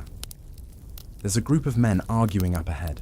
Something about a turnoff, a shortcut, a barn someone remembers from a past campaign. Their voices sound foreign, tinny, like they belong to ghosts who don't realize they're dead. You avoid them. You no longer believe in shortcuts. You believe in step, step, step, and when your leg cramps, you limp. When the officer mumbles, you shift him higher on your back and mutter back something soothing, like, "We'll be there soon." You don't know where "there" is. It's just a word, like hope, or boots, or breakfast. You haven't seen fire in days, haven't heard laughter in weeks, haven't remembered what it's like to feel your fingers. You move on anyway, because if you don't, you stop. And if you stop, you already know how that ends. The retreat doesn't get better, it just gets longer. The snow thickens, the wind sharpens. Your hope thins until it's more of a memory than a feeling. The officer you're carrying begins to mutter in Latin, which is unnerving because you're almost certain he never learned Latin. Either he's hallucinating or he's begun negotiating directly with God. You hope God speaks French too because your own prayers are getting more desperate by the hour. You try to rest. Once, you find a tree that isn't completely bent over by snow, curl up at its base, and wedge the officer beside you like he's a sack of regrettable decisions. You wrap what's left of your blanket around your shoulders. You dream of fire, not a campfire, a real fire. A roaring hearth, crackling logs, melted butter on toast. Then you wake up because your teeth are chattering so hard it sounds like you're applauding the apocalypse. Someone nearby coughs. A wet, throaty cough that starts low and ends in silence. You don't turn your head. You know what silence means. The officer beside you doesn't wake up. You press a hand to his chest, still rising. Barely. You rise, because you have to. Because your body may be ready to die, but your legs haven't filed the paperwork. You press forward again, joining the slow procession of frostbitten phantoms shuffling westward through a landscape that looks like a graveyard built by snow. You begin to hallucinate. It starts small. You think you see a chicken. Then it becomes a roast chicken. Then a roast chicken with boots and a moustache who offers you soup. You weep. You blink. It's a tree stump. You apologize to it. You hear someone singing. A lullaby. In Polish? Russian? You don't know. It's tuneless, off-key, and strangely comforting. You don't recognize the voice, but you hum along anyway. Your breath rattles. In your chest. You haven't had a full breath since the river crossing. Your left foot is numb. Your right foot is jealous. Then, miracle. A farmstead. Wooden walls. Slanted roof. Smoke from a chimney. You don't trust your eyes. Could be another hallucination. Could be a trick. You've heard of men frozen standing, mistaking snowdrifts for home. But this one smells like soup. Actual soup. You stagger toward it like a sailor spotting land after years adrift. 3 soldiers are already there, hunched around a fire. They don't look up when you arrive. They're too busy guarding the pot, a blackened iron cauldron filled with something brown, boiling, and possibly edible. You don't ask what's in it. You don't care. Could be bark, could be boots. It smells like salvation. They let you close. Not out of generosity, out of exhaustion. You add your officer to the pile of bodies under the eaves. No one notices. You're handed a bowl, a real bowl. You almost cry. You take 1 sip. It's awful. It tastes like mud, ash, and despair. You drink it anyway, twice. You trade your belt for a turn at the fire. The belt was holding up your trousers. The fire is holding together your will to live. Priorities. That night, you sleep in the hayloft. You don't dream. Dreams take energy. You just stop being awake. The next morning, you wake up with straw in your mouth and a new kind of pain in your hips. Your body has officially entered the bargaining phase. Your spine sends a strongly worded letter of resignation. Your knees laugh bitterly. Outside, the fire is gone. The cauldron is tipped over. One man is gone. Another has stolen your spoon. Again. You don't chase him. You just sigh and begin walking again. No one talks anymore. Speech uses moisture. Moisture is a luxury. Someone writes on a slate with a bit of charcoal. How many are left? No one answers. It's not a question. It's a eulogy. Somewhere along the trail, you step over a cannon. Abandoned, half buried in snow. A symbol of imperial power, now just another lump on the side of the road. You pat it as you pass, like it's a dying dog. In your pocket you carry a raw potato. You found it behind the farmhouse. Small, lumpy, glorious. You haven't eaten it yet. You just carry it. You stroke it when you get anxious. It gives you hope. The others call it your lucky lump. You don't correct them. Later that day, your left boot gives out entirely. You wrap it in linen, then in rags. Then you stop pretending. You walk barefoot on snow. You stop feeling your toes. You stop asking questions. You stop caring about orders. You just follow the man in front of you. You wonder if he's alive. You wonder if you are. The retreat continues. The snow deepens. The days blur. You forget your name. But you remember one thing clearly. This was supposed to be a glorious campaign. Now it's a long, slow funeral where everyone forgot the music. It starts with a sound, not a scream. Not yet. It's the sound of cloth tearing, yours, and the crunch of two orderlies hauling you across a muddy courtyard like you're a sack of wounded meat. Because you are. You were shot, or stabbed, or maybe trampled. You don't know. You just remember collapsing in a puddle and waking up to someone saying, well, at least he's still twitching. They drag you to the field hospital. Calling it a hospital is generous. It's a canvas tent flapping in the wind like it's trying to leave. There are flies. There's blood. There's a pile of limbs outside that wasn't there yesterday.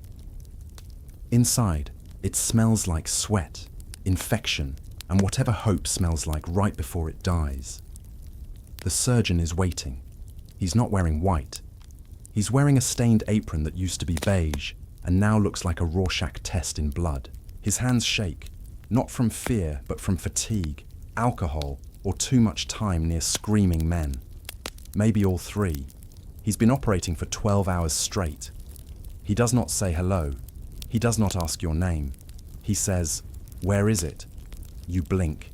He points at your leg. Ah. That explains the pain. You try to answer, but all that comes out is a wheeze and maybe a bit of your soul.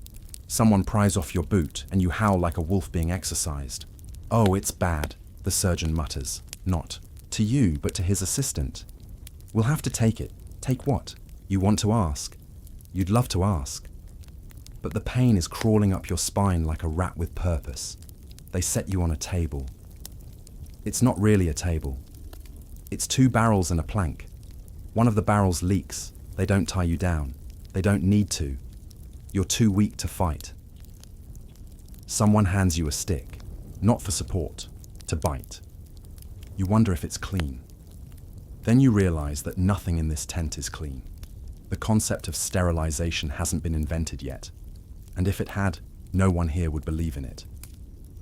The surgeon pulls out his saw. Not a scalpel, not tweezers. A saw, a carpenter's saw, by the look of it. He doesn't make eye contact. He just nods once and says, "Hold still." You try, but then the blade touches your skin. And you forget everything. Your name, your rank, your childhood. Everything except the sensation of serrated steel gnawing through your bone like it's cutting wood for a winter fire. You scream. Loud. Everyone does. Screaming is part of the procedure. Outside, a man joins in from another table. You harmonize. You don't mean to. You're just two instruments in an orchestra of agony. There's no anesthetic. There's no mercy. There's only pain, panic, and pressure. You pass out halfway through. When you wake up, you're still in the tent. Still alive, but not intact. Your leg is gone, wrapped in blood-soaked cloth and propped up on a crate. You look to the corner, to the pile of discarded limbs, and wonder if yours made the cut. Your mouth is dry. Your lips are cracked. You whisper something that sounds like water, and someone hands you a tin cup filled with something warm. You sip it. It's brandy. You nearly cry. The surgeon walks by and gives you a thumbs up. You hate him. You love him. You hate yourself for loving him. You're one of the lucky ones, apparently. The unlucky ones don't wake up. Or they wake up too, late, fevered, raving, and begging for a second amputation to correct the first. The man on the cot next to you has gangrene. You can smell it before you see it. He hums a lullaby while staring at the roof of the tent. You ask him what day it is. He tells you it's Tuesday. You both cry because it's actually Friday. The fever comes for you on the second night. Hot, pulsing, relentless. You sweat. You shiver. You see Napoleon in the corner playing cards with death. Death wins. Napoleon demands a rematch. You scream at them both. A nurse, probably not a nurse, just someone with steady hands and no gag reflex, sponges your forehead and says, "You'll pull through." She lies beautifully. And still, you survive. Because that's what soldiers do. Not because they're brave, but because they don't have time to die properly. Morning arrives allegedly. There's light, sort of, leaking through the ragged seams of the tent flap, filtered through smoke and yesterday's cannon ash. You wake up to two sensations, burning fever and something squirming on your stump. Your brain, still groggy from pain and brandy, reacts with pure panic. You lurch up, bad idea, and nearly black out again. You look down, maggots, dozens of them. They're crawling across your wound like they paid rent. You open your mouth to scream, but a hand clamps your shoulder. A voice. "Don't swat them, they're cleaning it." Cleaning? Eating the rot, the voice continues, as if that makes it better. Keeps the rest from going bad. You lie, back down. Not because you're okay with this, because you don't have the strength to argue with biology. You stare at the ceiling. You wonder if this counts as recovery. If being a buffet for helpful worms is a sign you're on the mend. Then you hear the man on the next cot whispering to God again. It's the same prayer he's been muttering since they stitched his abdomen, shut with horsehair and hope. You don't have the heart to tell him he's been holding the prayer book upside down for 2 days. Across the tent, someone coughs blood onto their own pillow. No one reacts. This is normal now. You try to sleep. You don't. The pain's a constant hum, like a violin string stretched just past its limit. Your stump throbs in time with your heartbeat. Your ears ring from ghost cannon fire. Your breath stinks, your teeth ache, and your good leg has developed. A tremble that won't stop. You realize you haven't seen the surgeon since the cutting. You assume he's either passed out or operating on the next unlucky soul. You hope he's drinking. It would explain a lot. Someone screams again. "New guy." They found him in a ditch. Shrapnel in the chest. They drag him in, lay him on the same plank you were on. He flails. They pin him. He begs. The assistant mutters, "Hush now." Then the cutting starts. You hear everything. The rip of cloth, the crunch of ribs, the squelch. You close your eyes and whisper to the maggots on your thigh. "Don't leave me," you say. You mean it. That night the fever hits. Again, you dream of warm baths. Then realize you've peed yourself. Again, a rat scurries across the floor. It stops, looks at you, considers its options, moves on. You take it as a compliment. A new nurse appears. Younger, clean hands, fresh uniform. You squint. Is this real? She speaks gently, wipes your brow, feeds you something that might be broth or might be melted horse jelly. You don't care. It's warm and not actively poisonous. That's a high bar in here. She says, "You're lucky, you know." You try to laugh. It comes out as a wheeze with side effects. She smiles anyway. Many don't even make it this far. You look around. One man is seizing. Another is whispering to a shoe. You say, "What's the far?" She doesn't answer. She tucks your blanket tighter. You hate that you feel comforted. Later, the surgeon reappears. He's still wearing the same apron. You think, it's hard to tell. It has so many layers of gore it might qualify as armor. He kneels beside your cot and pokes at your stump. You flinch. He grunts. "Still pink," he says. "You'll keep it." You stare at him. "Keep what?" He smiles. "Your life." Then he walks away. You cry. You don't mean to. It just leaks out like everything else. Days pass. The pile of limbs grows. Your pain shifts from fire to dull ache. Your body begins to believe it might, possibly, survive this. You hear whispers outside. The army is moving. Again. They say those who can stand must rejoin their units. You look at your missing leg. You look at your shaking hand. You laugh. Someone hears and joins in. Laughter becomes coughing. Coughing becomes silence. You rest. You watch a priest give last rites to the man beside you. The priest's voice cracks mid-blessing. He's too tired to finish. The man's already dead anyway. At some point your bandages are changed. The maggots are gone. You miss them. Someone brings you a crutch. You hate it on sight, but you use it. Because, apparently, you're still alive. And in this place, that counts as a miracle. It begins with a letter. Not to you, of course. You're not the type of soldier people write to. You're the type they forget existed until they need a spare spoon or someone to dig a trench. But the man 3 cots over, the one missing an eye and most of his optimism, gets a letter. The orderly reads it aloud in a voice that's only slightly less cold than the soup he served at dawn. Napoleon has taken the city, the letter says. Which city? No one's sure. The handwriting is terrible. The ink froze and bled across the page like it had second thoughts. But still, cheers erupt. Kind of. One man nods and says, "Good for him." Another farts audibly and mumbles, "Took my damn toes last week, he can have the city." Someone tries to clap. It turns into a wheeze. Everyone celebrates in their own way. You lie back on your blanket, which is, to be clear, a sheet that's been through more trauma than your emotional stability, and stare at the tent roof. Someone patched it with what looks like old underwear. You don't want to ask questions. You've learned not to. Outside, it's still winter, or maybe spring. No one knows anymore. Seasons stopped meaning anything around the time your leg stopped, being fully attached. A breeze cuts through the tent flap. You inhale and instantly regret it. Someone's foot is rotting again. You don't need to know whose. You all take turns. The man beside you coughs into a rag. When he pulls it away, there's something green on it. He stares at it. So do you. Neither of you say anything. What's the point? A priest walks in. You groan internally.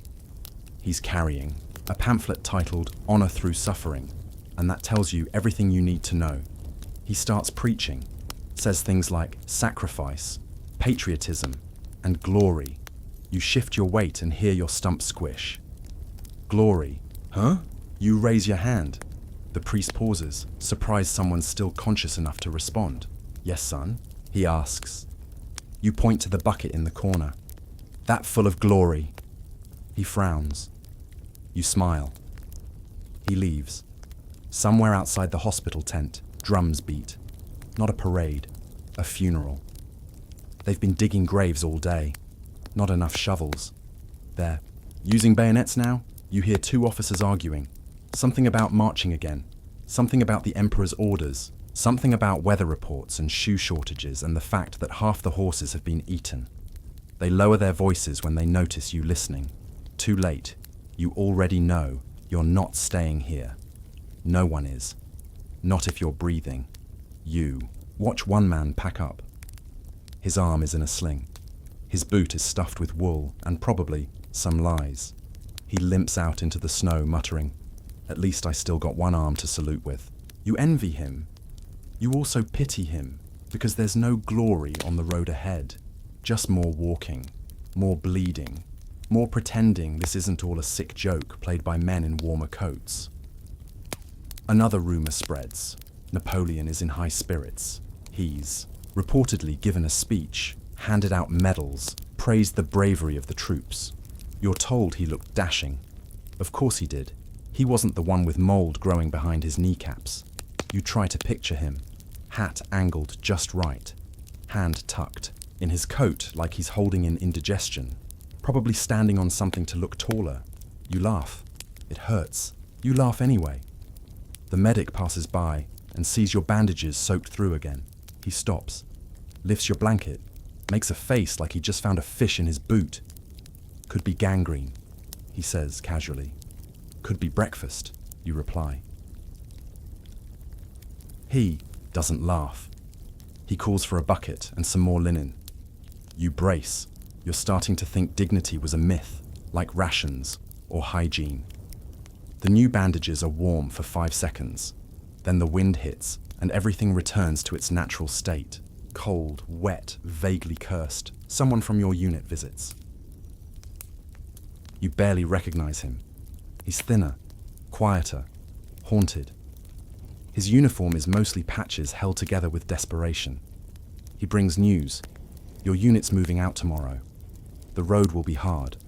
But there's honor in it, he says. You stare at him. You stare at the stump where your leg used to be. You ask, "Honor pay extra?" He hesitates. Then he smiles. Not because it's funny, but because there's nothing else left. He squeezes your shoulder and leaves. You close your eyes.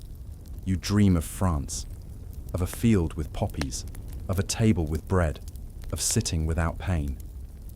Then you wake to the sound of someone vomiting into a helmet. Glory. It always smells like this. At some point in the night, someone lights a lantern and tries to read aloud from a propaganda leaflet. You don't know where they got it. Probably stolen. Off an officer's corpse or traded for a half-eaten biscuit and a lice comb. The voice cracks as they begin, hoarse and half-frozen but still committed. "Soldiers of the Grande Armée," it starts. Know that the Emperor fights alongside you in spirit, if not in step. That line gets a chuckle from the men who are still awake. A very specific kind of chuckle. The kind that sounds like someone trying to cough up a bullet and a memory at the same time. The reader continues. He has taken the capital. Victory is at hand. You all look around. You are not in the capital. You are in a ditch. A literal ditch. Dug by hand, filled with freezing slush, and shared by 3 men and 1 dying goat. The goat showed up this morning. No one knows whose it was. No one questioned it. Now it just bleats softly and stares into the distance, like it too is haunted by the war. Someone mutters, "Tell the Emperor to bring us socks." Someone else replies, "Tell him to bring soup." Another voice, far too cheerful for the situation, says, "Tell him to bring a different emperor." Laughter. It doesn't last. Nothing does. But it echoes against the frost for a moment longer than you'd expect. That counts for something now. The man beside you pulls off his boot. Bad idea. His foot is the color of a bruised plum.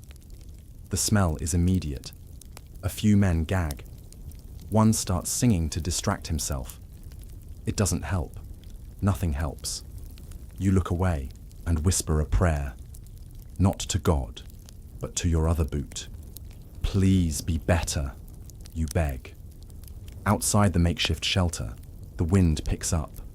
The kind of wind that strips flesh and whispers old regrets into your ears. A tree cracks in the distance. Or maybe it was a man, hard to tell. The night makes everything softer and meaner at the same time.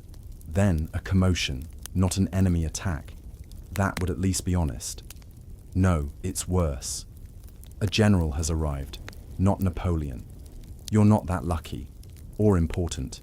This one's just high-ranking, enough to be hated by everyone but still alive enough to lecture you about morale. He's got a fur cloak, a horse with visible ribs, and a voice like he's auditioning for a stage play none of you paid to see.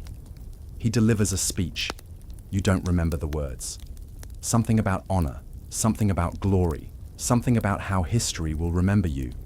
You look around. No one's listening. One man is asleep. Another is eating a candle stub. A third is writing a letter to a fiancée who's probably remarried by now. When the speech ends, the general expects applause. He gets silence. The only sound is the goat farting in the background. It's poetic in its own way. You're ordered to move camp. Again. Because nothing builds morale like dragging a cart of half-dead soldiers through a swamp made entirely of other people's bad decisions. You gather your things, by which you mean a damp blanket, a dented tin cup, and a fork with only 2 prongs. You limp into the cold. Your leg wound throbs. You name the pain, just to keep it company. You call it Jacques. Jacques the throbbing. The side path leads nowhere. It just exists, like suffering or military protocol. You pass burned-out farms, skeletons of once wagons, and trees with strange symbols carved into them. Probably curses. You nod respectfully. At dusk, you stop. Not because it's camp time, but because someone collapsed mid-step and everyone agreed, to pretend it was strategic. You gather around a small fire made of wet wood and desperation. Someone roasts a rat. Someone else chews on a strip of leather like it owes them money. You stare into the flames and think about Paris. Not because you miss it. You were never from there. But because it sounds like the opposite of here. Warmth, bread, a room without dying sounds. The man next to you coughs and pulls out another letter. This one's addressed to his brother. He doesn't read it aloud, just stares at it, folds it, tucks it into his jacket like it's armor. You don't ask what it says. You don't ask anything anymore. You just sit and breathe and try not to rot too fast. A new rumor passes through. Camp Napoleon is retreating or advancing or winning somewhere, always somewhere else. You nod when they say it, not because you believe it, but because believing anything else is a fast ticket to madness. You lie down, close your eyes, you dream of a medal pinned to your chest. Then you wake up to find a lice bite there instead. Perfect. You're alive. That's the good news. The bad news? That's where the good news ends. Because being alive isn't what you thought it'd feel like. There's no triumphant music, no flag waving in the breeze, no grateful peasants throwing bread at your feet. There's just you, sitting on a wet log with a half-healed wound under your coat, a back full of pain, and a mind that rattles like a powder keg. You've stopped bleeding. Mostly. That counts as progress. Your uniform is a joke. A threadbare sleeve, one boot that fits, and a coat that smells like defeat. You found it on a corpse 2 weeks ago. You wear it proudly. Not because it's warm, but because it has buttons. Matching ones. Luxury. The man next to you is missing 2 fingers and most of his personality. He used to be funny. Now he just stares at the fire and mutters things like left flank and too much red. You don't know what he means. He probably doesn't either. But no one interrupts. It's the closest thing to conversation you've had in days. You've forgotten your hometown. Not the name, just the feel. You remember it had color and smell and texture. Now everything feels like it's been dipped in ash and left in the rain. Someone walks by and offers you something in a cracked tin cup. You nod before you even see it. It doesn't matter what it is. Everything tastes like charcoal and desperation. Anyway, it's soup, if you squint. Mostly water. Maybe a carrot peel, something that could be meat or could be moss, floating in a swirl of grease and mystery. You drink it. It scalds your throat. You cry a little. From gratitude or shame, you're not sure. Later, a letter is read aloud. It's from home. Not your home, but you listen anyway. Everyone listens. The words are slow, soft, delicate, like someone trying not to wake a sleeping ghost. My dearest Etienne, it begins. You don't know who Etienne is. He's not here, probably dead. But the letter keeps going, and everyone pretends they're Etienne for a while. It talks about a cat who keeps knocking over candles, about a garden that's finally blooming, about bread rising too fast and jokes too small for this place. Someone sobs. No one mocks him, because that letter's worth more than your last 3 paychecks combined. It smells like a life that doesn't involve frostbite, cannon smoke, or screaming into your own pillow because no one else will listen. You shift in your seat and wince. The pain in your side is back. It always comes around dusk, like it knows that's when your guard's lowest. You press your hand to the wound and it pulses, hot and angry. A medic told you it'd heal. That was 3 weeks ago. You've since concluded he meant heal in the spiritual sense. You lie back, staring at the stars. They don't look heroic, they look distant, mocking. Bright little witnesses to your ongoing humiliation. The man next to you finally speaks. He says, "I used to play the violin." You nod. You believe him. He says, "Now I hear it every time someone screams." You don't. Not this time, because you hear it too. You all do. And it's not always a scream you heard. Sometimes it's one you made. You reach into your coat and pull out a piece of bread. Hard as stone. Stale as history. You've been saving it. You don't know why. Maybe for luck. Maybe because it's the only thing that still smells like before. You break it in half and hand it to the violinist. He hesitates, then takes it. No words. Just the quiet clink of survival. You try to sleep. You can't. Your body's sore in places you didn't know had nerves.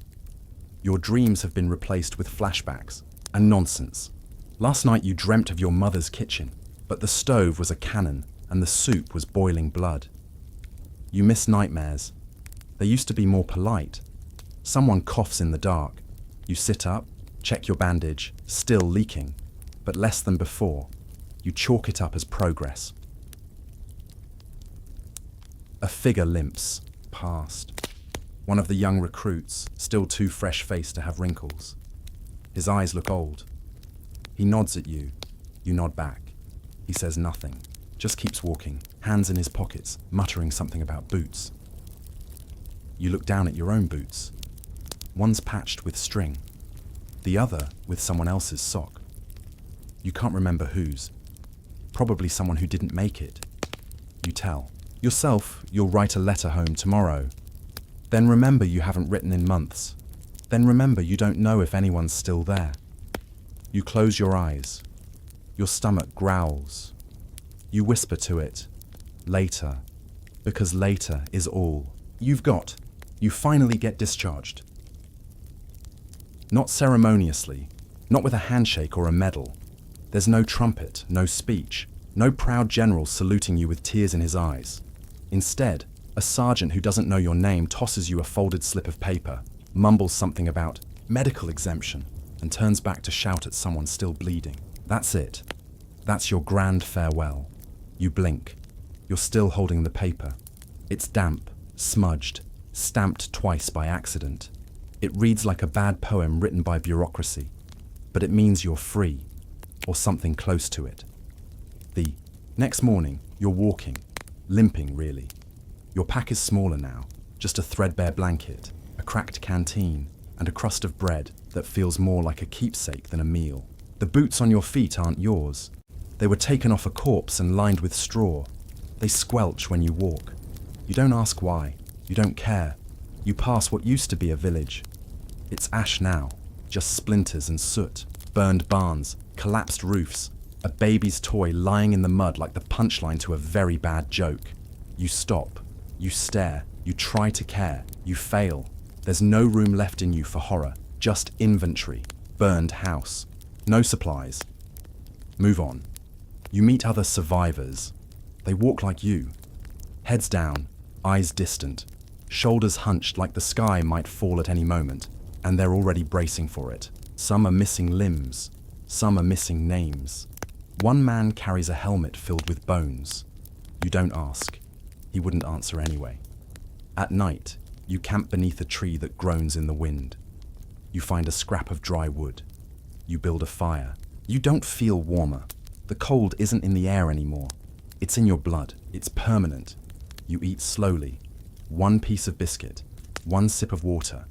You chew with caution, not because of taste, but because your gums are swollen and one tooth aches like it's plotting a mutiny. You miss apples. You miss crusty bread. You miss anything that didn't feel like chewing on despair. You stare at the fire. You watch it flicker.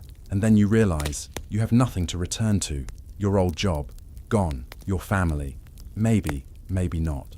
You haven't heard from them since before the last campaign, and the road home passes through towns that only exist in memory now. You imagine your mother waiting, then you imagine an empty house, then you imagine nothing at all. The fire crackles. You shift your weight. The scar on your thigh screams. You talk to it, out loud. Still here, you whisper. It doesn't respond, but it listens. That's more than most. Morning comes. You walk. Again. It's all you've done for months, maybe years. You've walked across empires. You've walked into gunfire. You've walked away from friends who didn't walk back out. Now, you walk toward a future you don't believe in.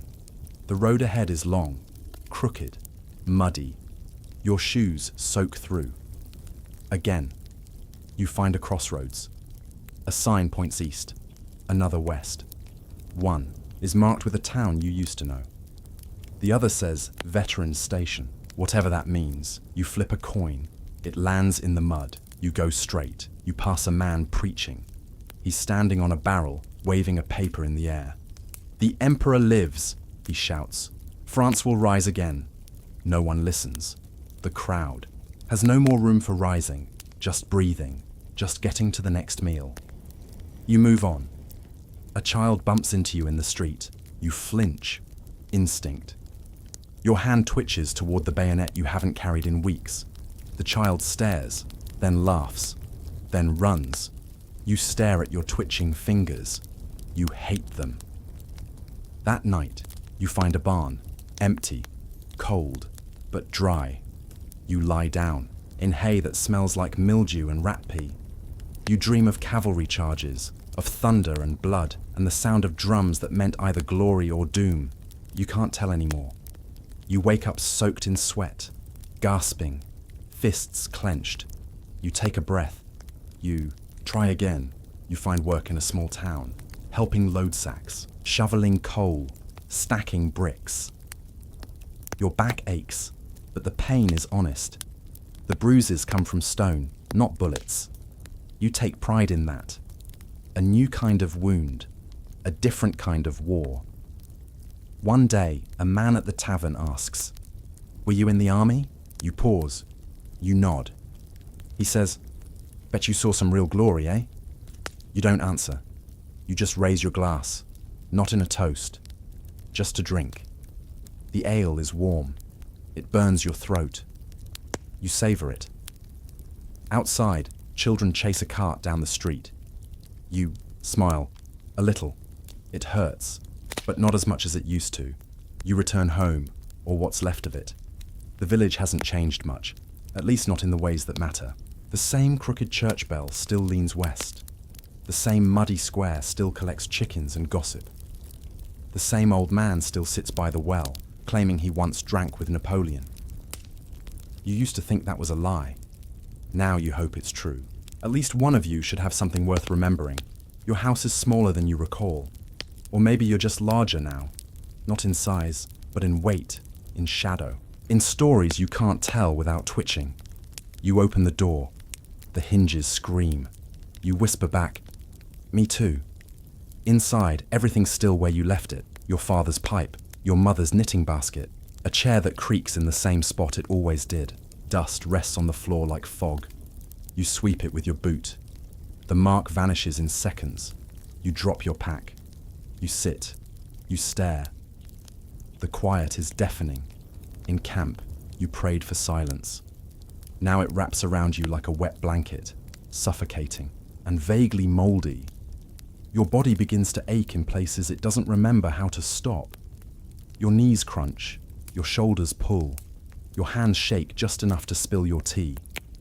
You curse, not loudly, just enough for the cup to hear. At night, you try to sleep. You fail. The bed is soft. That's the problem. You miss the dirt, the straw, the rhythmic cough of men slowly dying beside you. You miss the structure of a war-torn day, the marching, the shouting, the meals that came on time, even if they came cold and with added weevils. Here, everything's calm. It's unbearable. The village holds a celebration, not for you, for peace. They string up ribbons. They bring out fiddles. Someone makes a pie. You are invited. You stand in the back, holding a mug of cider you don't remember accepting. Children laugh too loudly. Someone pops a cork. You dive under a table. When you come up, they're all staring. You try to laugh.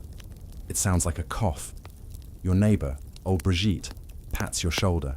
She says, "The war's over now, Pierre." You nod, because explaining that the war is still inside your ribcage doesn't go over well at parties. People say things.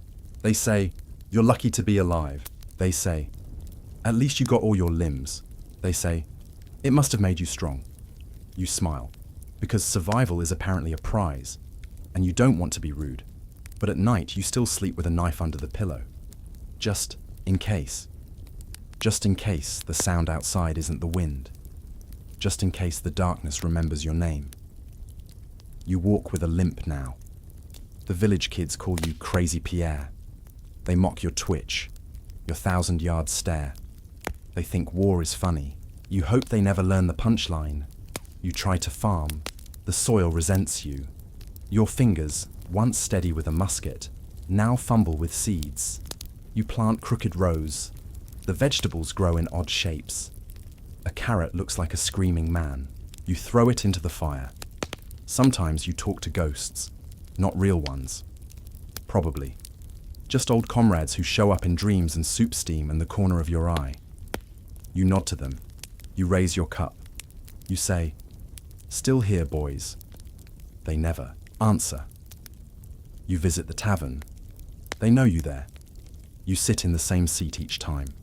Back to the wall, eyes on the door. The bartender pours without asking. He doesn't talk much. That's why you like him. One night, a merchant asks what it was like. "The war," he means. You stare at him. He's clean, soft, smells like oranges. You say, "Cold." He laughs. You don't. He doesn't ask again. The town priest comes by now and then. He talks about forgiveness. You don't remember asking for any. He says peace is a gift. You nod, like a man accepting a snake in a wrapped box. You still flinch when someone drops a spoon. You still wake up screaming once a week. You still taste smoke in your bread. But you're alive. That's what they keep saying. You're alive. You sit by the fire, staring at the flames, remembering all the times you weren't supposed to make it. You run your thumb across the discharge paper. The ink's faded. The stamp is smudged. But it says what it needs to. You're done. The war let you go. But it never really said goodbye. You become a story. Not one you tell, but one others do. They say, "Pierre? He served with the Grande Armée." They say it like it means something, like it's a badge or a title, like it isn't a list of things you saw and a longer list of things you can't forget.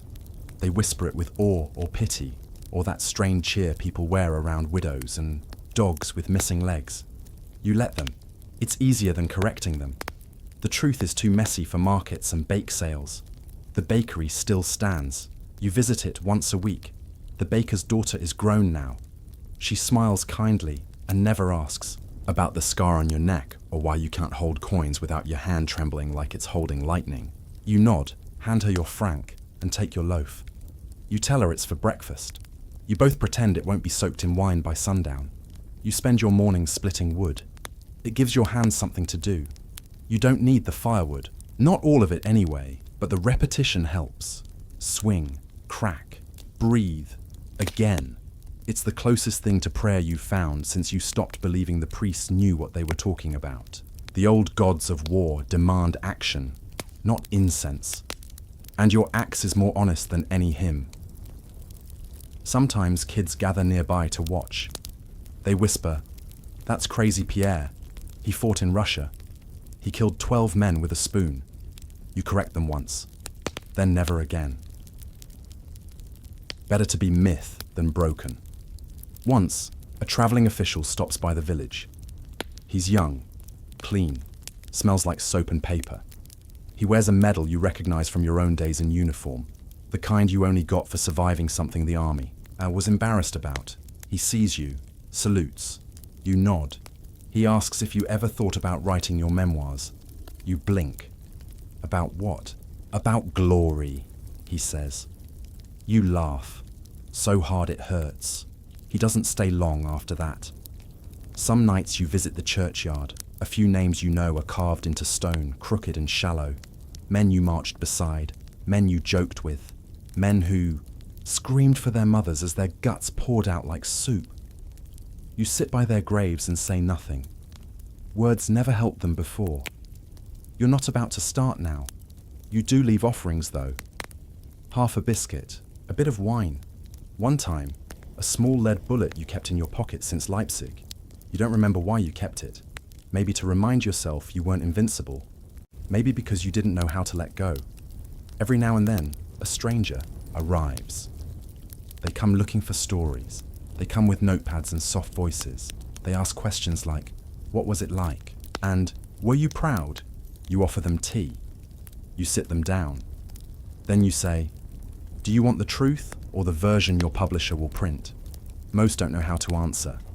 So you tell them about the cold, about boots that rotted off your feet before your will did, about the sound a man makes when he realizes his intestines are no longer inside him, about watching a friend get shot through the cheek and live just long enough to choke on his own tongue. You tell them about silence, about staring at a fire and hoping it blinks back. One woman cries. You hand her a handkerchief that still smells faintly of gunpowder. She doesn't come back. You aren't angry. You wouldn't have come back either. The mayor hosts a ceremony on Bastille Day. He asks you to stand. You wear your old coat, the one with 2 mismatched buttons and a rip under the left arm. Children wave flags. Old women clap. Someone plays a drum. You smile politely. You shake hands. You accept a medal for courage. You want to ask if courage is what they call not dying, but you just say merci and sit back down. That night, you drink to the ones who didn't come home. You pour wine on the floor for each name that still lives in your mouth like a prayer no one taught you. You toast to ghosts, to frostbite and fever and fire, to blisters and bastards and burning cities, to the ones who didn't flinch and the ones who cried, and the ones who couldn't cry anymore. You drink until the room spins. You crawl to bed. You dream of snow, of banners snapping in the wind, of horses screaming and drums echoing through your ribcage like thunder stitched to memory. You wake with your hand around the knife under your pillow, just in case. The war is over, but it never really left. You survive, not because you're strong, not because you're lucky, but because you didn't die. That's it. That's the whole story. And every time someone says, "glory," you tighten your jaw and nod, because it's easier than telling the truth, which is that glory is loud, bloody, cold, and never free. And you are what's left after the drumbeat stops, the last echo in a field that no one visits anymore. But still, you echo, and that matters, even if no one remembers why.